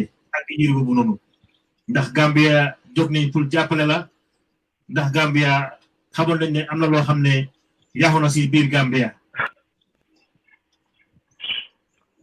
well well waxoon naa ko before long time on one of the newspapers. Why luma repeat mooy okay although man xale yaa ngi seetaan am na xale yoo xam ne ñu ngi play football léegi ñu ngi seetaan su ko defee waaw dëgg mën a jàngee si yow tamit ci loolu parce que dafa sad because li nga def ci wàllu football nga am injury Gambia mënuñoo xam ne am na ko am injury so loolu bëgg nañ tamit ko waaw it's unfortunate ne xam dooru sax ci coo foo bëgg a ñëwee rek ana yeneen yoo xam ne sax maybe amoon nañ comme ñoom Lamine lu ñoo wax nii yëpp ak ñeneen am gaañu neñ toppatoo lañ waaye man I mean personally man bu ma gaañu ma ngi doon playal Massoose am divisional team nekkutoon ne ma ngi doon playal Gambia bu ma gaañu but I was a regular squad member so xamoon nañ loolu ma doon playal Gambia For my point here, with the Gambian national squad, but more GFF, before it was GFA. More, you're a national team player. I mean, maybe a star team player. Mogi Ganyu. I mean, man, I was 20 years old. I was 3 months shy of my 21st birthday. So to me, I was very young. Nobody sent career time no started. You know what I'm saying? So man, I was well known then. I'm over 21. So it would have been nice to dimbale treatment. You know what I'm saying?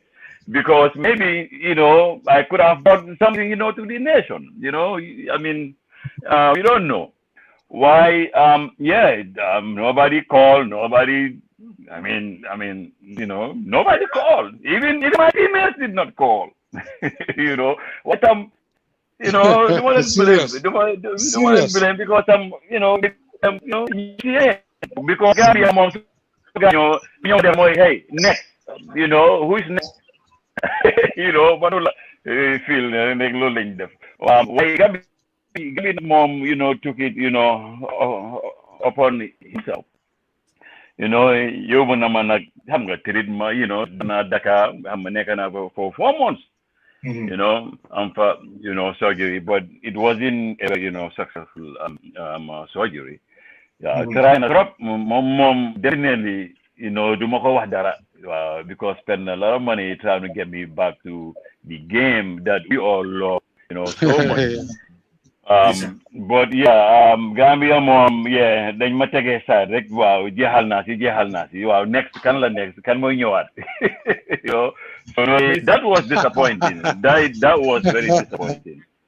So, why Santa Yala tam, I had a very good, supportive family, I mean, like I said, I was still young. I'm a foreign dina wirat benyo play. Why? I mean, Munuma because I'm treatment wasn't really good. Wow, mum kay ganyu bi sax, da nga fokk sax. I mean, it was aerial tear. Bu ma ñëwee fii demaat na surgery ba door di play sax fii waaye Gambia moom mënu woon a play sax because doctor bi fii come to realize ne Dakar luñ def was wrong because what they did was took out my meniscus and that was wrong.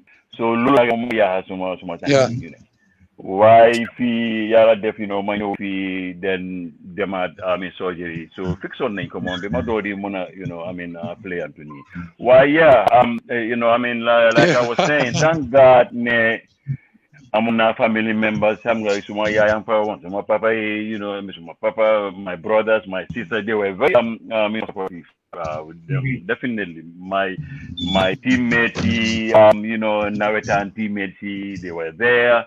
So Santa Nasi Yala Buba, Hama Campi, Hama Halasa, Lily. Really, Gabi, Uncle Grit, Seta no Matam, Mon that Majo, some Hamboluma or So Loluma Damasi Santon Yala Hammer. Nyep Mona Lulu. Why the Gambian squad mom, GFA, nobody even called, nobody cared. But I don't, blame them. That's life. I'm Santa Yala, I'm Yungfi, Swing Jobol. You get Santa Yala, Ubina Yen Ndow. So, and I so that's, that's my story, Why Bogona play that football? They got Bogona Jekal in that, I'm going to play football because, that's the. That's the one thing I really know how to do very well. Say having a bogona pour continue. Really, I would have loved it, but yala moko dogalu tamrek. Why GFA nyam ñoy lolu rek. jërëjëf Thio Diallo ma ne ko kontaan nañ ci loolu waaye Star Diallo yaa ñoo dégg na waaw Star yaa ñoo dégg Star waaw Star Diallo nag mu ci waaw mu ngi trop bu métti waa léegi ñu ñëw ci ki nga xam ne mooy Yaya tamit ci sa carrière si football parce que ñun am na lu laajte ñu wax ko ci sa wàllu football ne amoon na ay chance yu bëri ci Europe bi ci wàllu football naka la loolu demee ba nga xam ne mënuloo succeed ci wàllu Europe bi ak ci la bëggoon ci Europe bi pour sign la lan moo waral loolu yëpp mu stop. I'm gonna come. It's a very long story. Why I always try to summarize it because, in summary, that's gonna make sense to King have me understand football. Ak leader house football pour nga mëna play abroad. Nga pour ne mëna play rek it's not enough. So joge sa deka nga ñoo play sa the United Kingdom. Deka bu nekk dañ am seen own rule. Fii nii nag dañu am rule boo xam ne you have to play 75% of the matches, international matches, in 2 years. And da nga am pour nekk an established international player. Da nga am also pour sa FAW ñoom ñoo am to provide the proof. So it means like the burden of proof lies on you as a player pour nga provide Sadeka provide the required documents for work with. So man na lima def moy like I always do waxon na la ni dama amon a very good start because man suma very young stage la Bire came into my life and style of football so man bima play football I was able to play everywhere. Comme Asan Camara num ko don waxe dama na play sweeper goalkeeper rek la mëna tona play. But I play everywhere. While time in school, motor been formative. Come man couldn't work better time. Then I'm on this Pele syndrome. Kuneka offensive level gonna play. Growing up in the streets of Bakau, and that lolo changed. Why I'm being formative, man. Already, man, I could play in a variety of positions. So man, ma be in than play modern attack. Man, man, sweet. My fighter was in for tournament.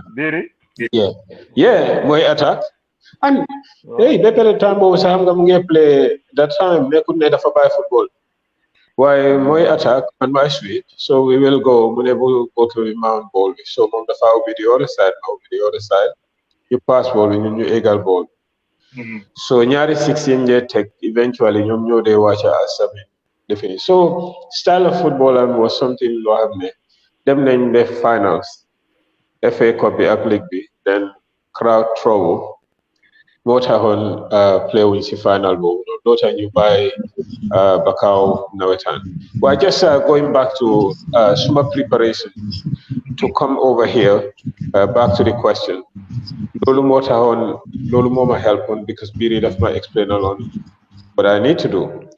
Lumba wa mo will change the style. Yeah, we talk Sinegi Obi, whenever they change the style. One thing, defenders you look like what in Europe, boy, so then approach it with the speed with the ball, they have with fun garden. Isolate them, take them on. Anytime they realize they just pass ball, then a defender or Nyara Fane take them on. So the advice that I needed was there. And Lola applied. Madam, 5 games to play to prove myself.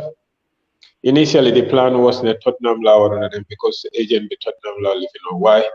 I realized the best deal because realistically, then for the Monday promotion here. So and it was very close to make McCarthy my own manager. So I went there. And I had a successful trial. I did. Why I was very fit as well. Just to point out that these people send training the family to an extent that you can see why some people fail at the first hurdle. But knowing me, Mandamadan trained 3 times. For now, a little surprised some way. How is it possible that even the bleep test for matches that I mean, top 3. So that make life easier for me because my style of play that I require for me to be very, very fit. You know, because my body mass be so more of muscles. So to move those muscles, I have to train very, very hard. So lot of man, I noticed that be what number do easy akio. You don't make a player who have to train very, very hard, or else it won't be easier for you.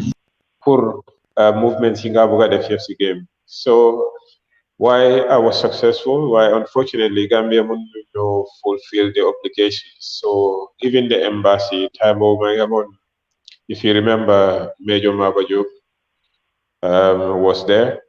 Embassy, we've been done and letter definitely supporting documents, but legally what way fulfill my requirements to be given a work permit. That was the end of it.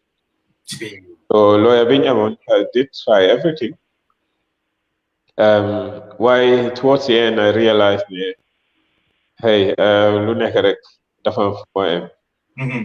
so why lima de wa guy rek nga resourceful xam nga ñun fi ñoo play Gambia like ñun ñoo coodi yëpp dañ fonkoon suñu football ba nga xam ne education bi secondary. So now that I'm persuaded with football VM, so now you think of education will now become the major front stage. So Lila moving on, I went and did my degree. Although people were very surprising for someone who spent time on here playing football, and Nagala was successful. Why am I footballers are very intelligent. Whatever they want to do, they can do it because brainy footballer is like brainy mathematician. I went and studied economics and obtained a degree, and I did my master's. So, like Lota Marewa, like Nineka Gambia, not yep, were lucky enough to take that route. Unfortunately, I'm not your they did everything, and they did everything for our country.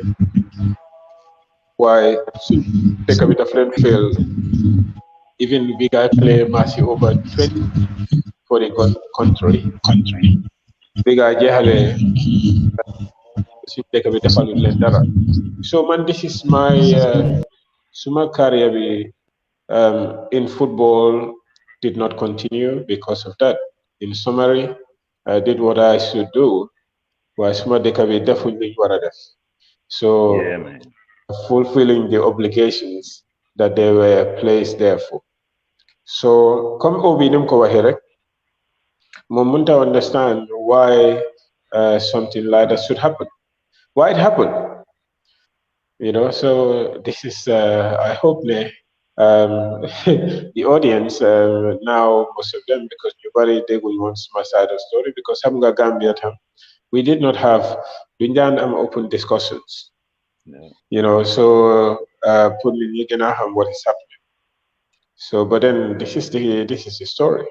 This is exactly what has happened, and not to me, or not man required to many other people. So, wow, that's very sad. Very sad. I mean, you did your part. You did your part.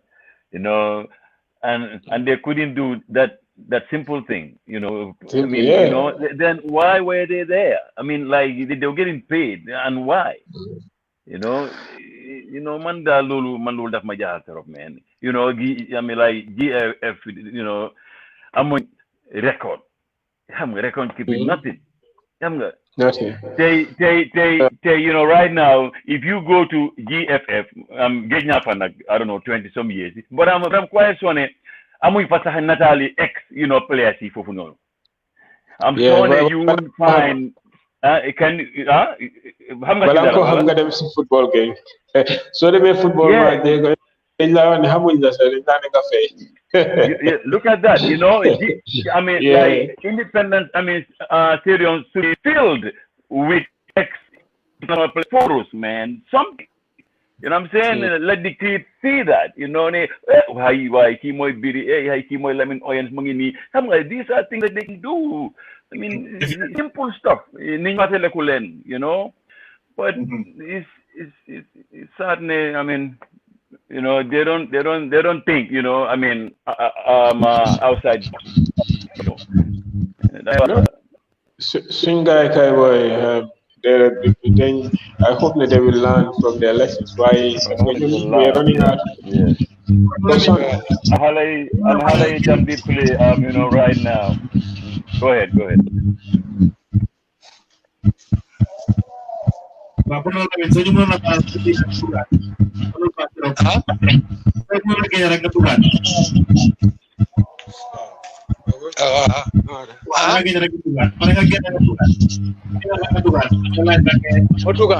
Okay.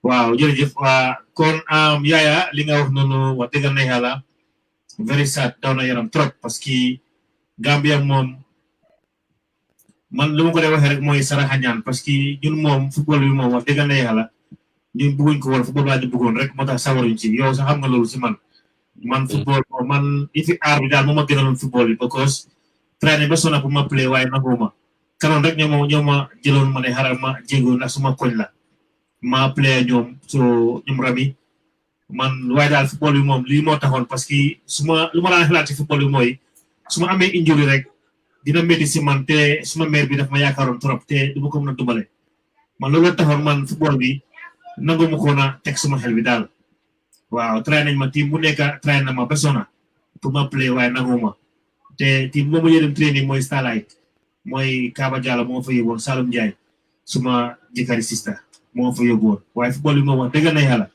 yéen li ngeen def si football ñun defuñ ko si football waaye ñu leen a gërëm bu baax seen taxawaay ci wàllu football te di leen ñaan tamit ngeen yokka di waxtaan ak xale yi tamit pour ñu mun a xam nga ñu mun a góorgóorlu te ba yéen li nga xam ne li ngeen dem turu bëgguñ suñ xale yi dem ko turu because yéen da ngeen sonna si football te da ngeen def ndam ci wàllu football ku play ba play Gambia squad ñu bëgg laa jël di la sign pour dem Europe ñu bañ a jël ay kayit Gambia pour sign ko man loolu Gambia la ko mos a gis. Yeah man. Waaw ñu bëri am loolu waaye mënuñu am kayit bi ba tey pour play si Europe bi loolu Gambia rek la am man mënuma xam loolu ban façon lu fin la so dama lay toog di imagine jaaxal na ma trop.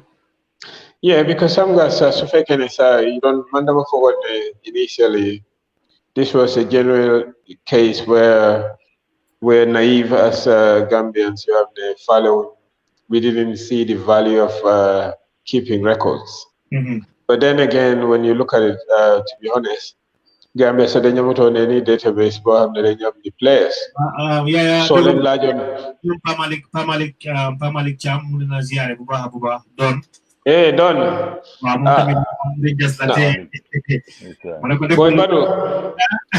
Boy, Badu, Don Sibopam was a very great player. Sibopam's Suduton injury, Pamalik was going places. That's one of the best. Montam knee problem lab. The problem, no. So Kahamon and have the key defender of Jomla. Most of us time, no, man, so they go, so it's on you don't want to improve, but then you want players like Don.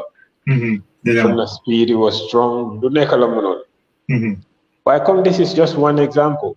Ganyu, and all that will come back to haunt you. But at a very early stage. So Pamalik Tam is one of those that are victim to the system. Yes, sir. You know, he's a great guy. Well, don't.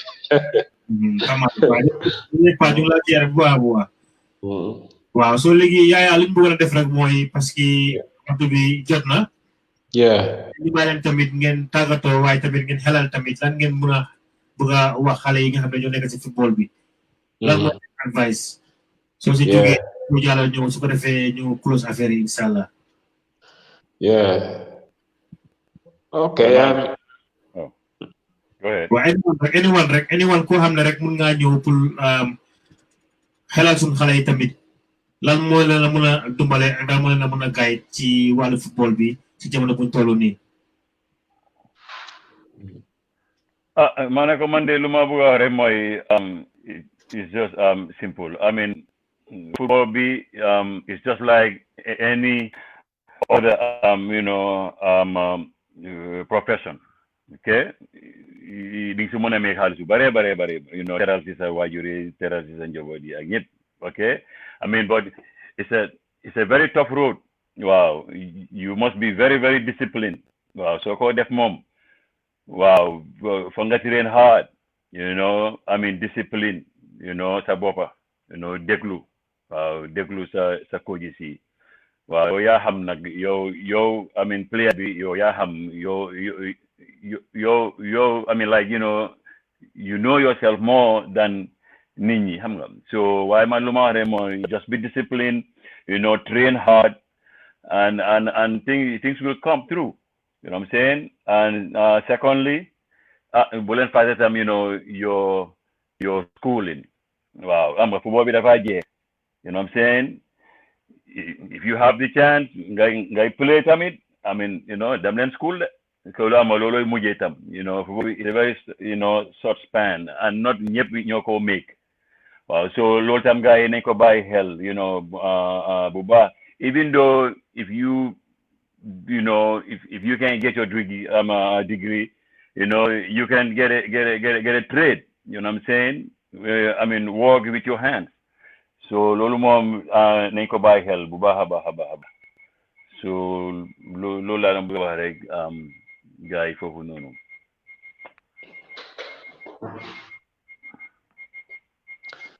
Yeah.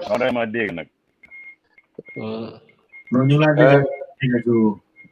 Yeah, but xam nga comme ni ko coo waxee dafa important trop xale yi dégg la football léegi comme métier la. Fortunately, it's good suñ leen ne métier la if you're born in the West.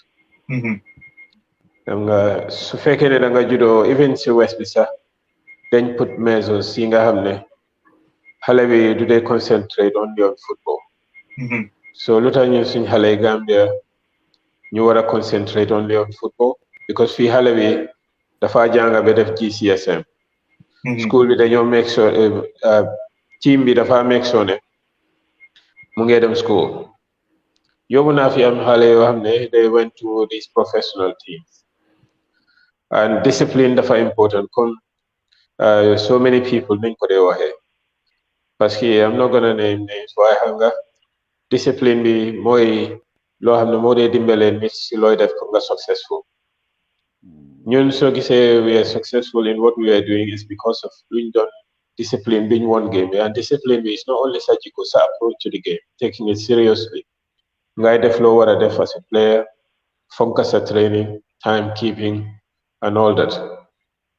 Why, come to give you an example, I've taken a player to a professional team, Fini, and only for the player to be tested, you find out he was a very good player, and they were ready to sign the player, and everything went according to plan. But player received up a mess up, and the team, the firm, to release. And looking at that, and another person as well, and a lot goes into this. For the opportunity for even tackling into these professional teams. Why, if we are to give advice to don't feel like but if we are to give advice to Gambia, still they can make it. Why am I from the ñoom léegi seen ni gars yi niñ leen mën a dimbale from the West, building proper academies, making sure that things are done the right way comme Sénégal li ñoo def. moo leen mën a dimbale. waaye système bi nekk Gambia léegi nii ak ni moo demee. mënut leen a dimbale. koo xam ne loolu système boobu nga yaakaar du la yóbbu fenn.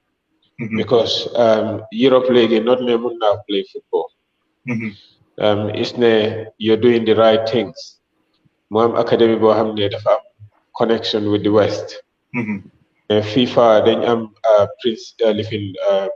rules yi nga xam ne academies they have to adhere to it. Especially these safeguarding principles you have to be able to tick all the boxes. So that you put sa academy bobu non take ko fiñ ko wara take ak yeneen yi nga xam ne professionnel si biir Africa. So once loolu we have set it up comme li ñoo jéem a xelaat bi pour def if we are able to set that and put in place then ñu mun a am yaakaar I mean si xale yi lifin waaye tam comme coonim ko waxee war ngaa jàngatam parce que kenn du yaakaar you don't put all your eggs in one basket comme man maa moom di xoolal tey you know ñun xelaatoon nañ leneen at some stage that we will be playing professional why play with so nga nit da ngaa xelaat waa li yàlla li la fii la yàlla di jaaral xamuloo ko so waaye yàlla tam may na la xel bi pour nga jàngal lu nekk loo xam ne su demeewul bi mu demee nel so buñ dee def xale ñu believe ne they'll be professional loolu dafa rom ten wax ne rek nañ jàng football the right way loo xam ne rek I mean ñu broaden seen horizon ñu jàng soo ko meegut football nga dem liggéey soo ko meegut jàng so lucky enough to play football that's fine why not measures we have to put proper measures in place pour ñu nekk Gambia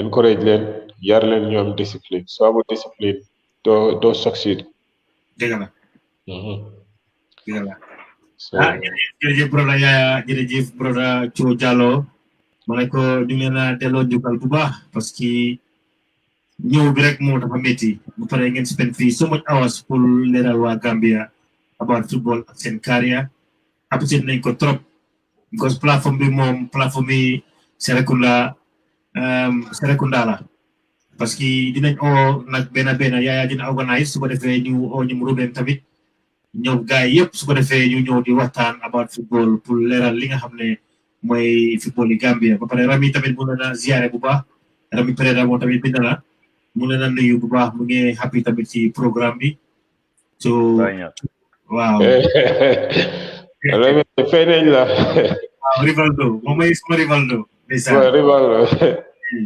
waaw jërëjëf ñu leen a ziare bu baax di kontaan nag ci yéen lool waaw jërëjëf ba pare Cho Yaya waaw yéen moom soo gisee ñu njëkk leen a andi moom wax dëgg na yàlla parce que seen history moom xale mënu koo laal wax dëgg na yàlla ak Brother Lamine Owens tamit ñu ngi ci yéen rek te di leen ñaanal fan bu guddaa wér gu yaram te bëgg tamit si groupe bi yàlla mel leen ko ba ngeen dem ba ñu ne European football si Gambian si ñoo ibbi académie biir Gambia ñu ñaan te fu leen ñu oo rek ñu dinañ ñëw suñu plateforme bi ñu xam football la parce que ñu ñëpp dañ dee play fu ñu soxla rek ñun dinañ ñëw taxaw ñu jàpp si ba mu baax loolu moom fu biti la fanaan te buñ bëgg a waxtaanee rek Yaya moom su waxee rek dinañ ko def incha allah loolu moom du problème ak Rami ak Cho su leen amee any players yoo xam ne bëgg nañoo ñëw next time on board rek wax leen ñu ko inbox leen ñu rek incha allah because ñu dafa am solo trop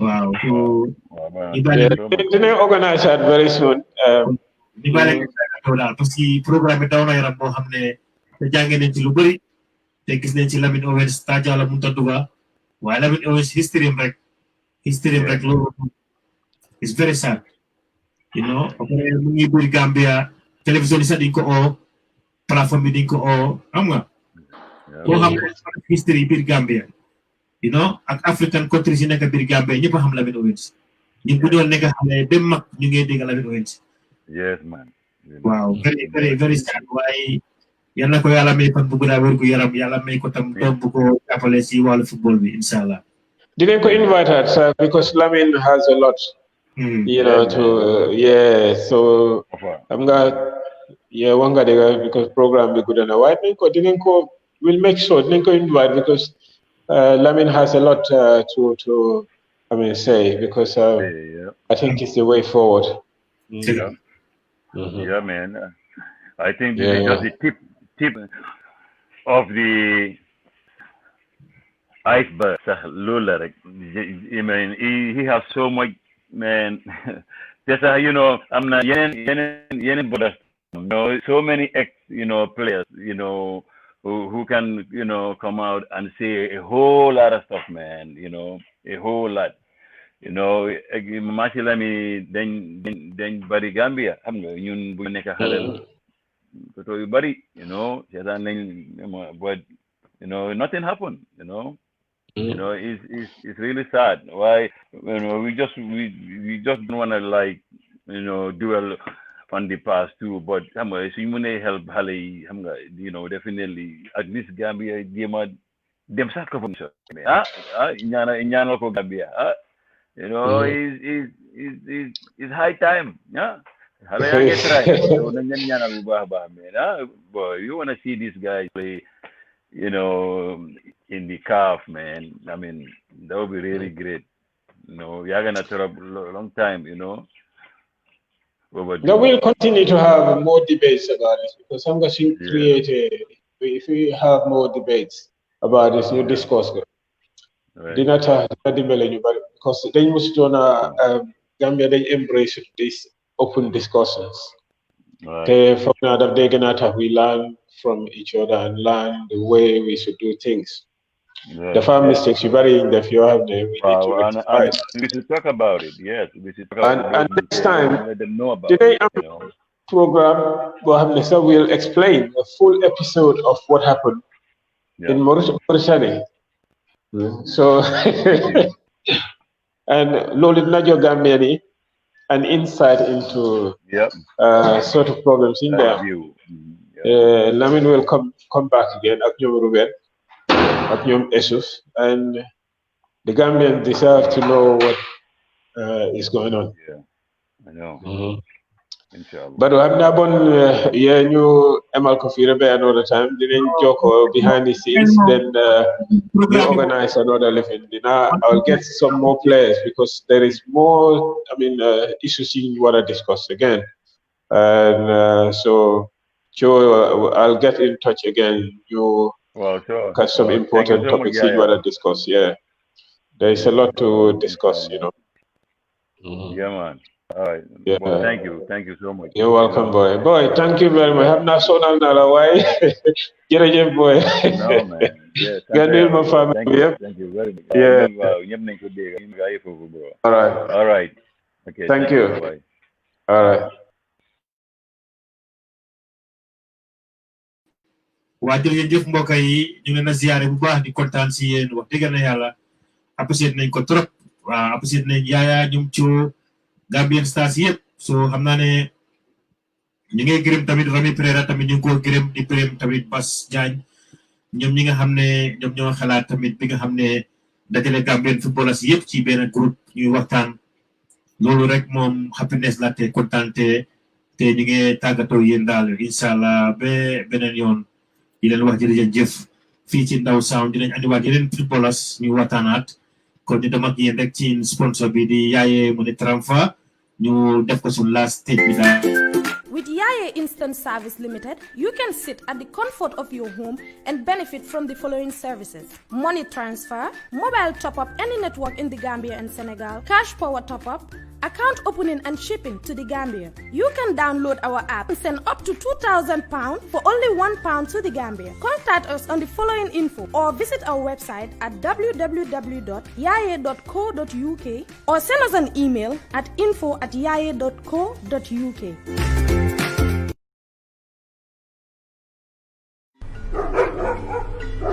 Wow. Hello, Auntie Ami. Hello, sweetheart. How are you? Auntie Ami, long time. How are you? Oh, you're looking trendy. Oh, really? How is it? It's a glorious day today. Weather is so nice, just like Gambia. I can just feel it from just the way you dress it. It says it all. I will leave it for you. Yeah. So, what about you? Oh, Auntie Ami, you know the situation here. I have to send some money back home. Come on. To get to the Yaya office, I just want to send some money back home. Yeah. You don't even need to move an inch just to send money. Oh, Auntie Ami, I'm just being tired of them. No, they have an app. Really? Oh, yes. But how comes I never heard of the app? Yeah, you can have the app anywhere, in any mobile device. Like your phone, tablets, And do you know what? Yeah, you even pay less. Really? So, yeah. Oh, Auntie Ami, you have saved my day. I was just thinking of how to get to town, get to this Yaya office, and then... It's not Yaya. It's my God. See the same twisting tongue. It's not Yaya there. It's Yaya. Oh my God, don't blame me. The sun is like, it's just taking toll over me. It's the sun. Oh, but anyway, thank you so much. You have saved my day. Yaya, right? Yaya. Fuck it, yeah? Thank you so much, Auntie Amia. I owe you something, yeah? Okay. Thank you so much because you saved my day. And remember, it's not Yaya, it's Yaye.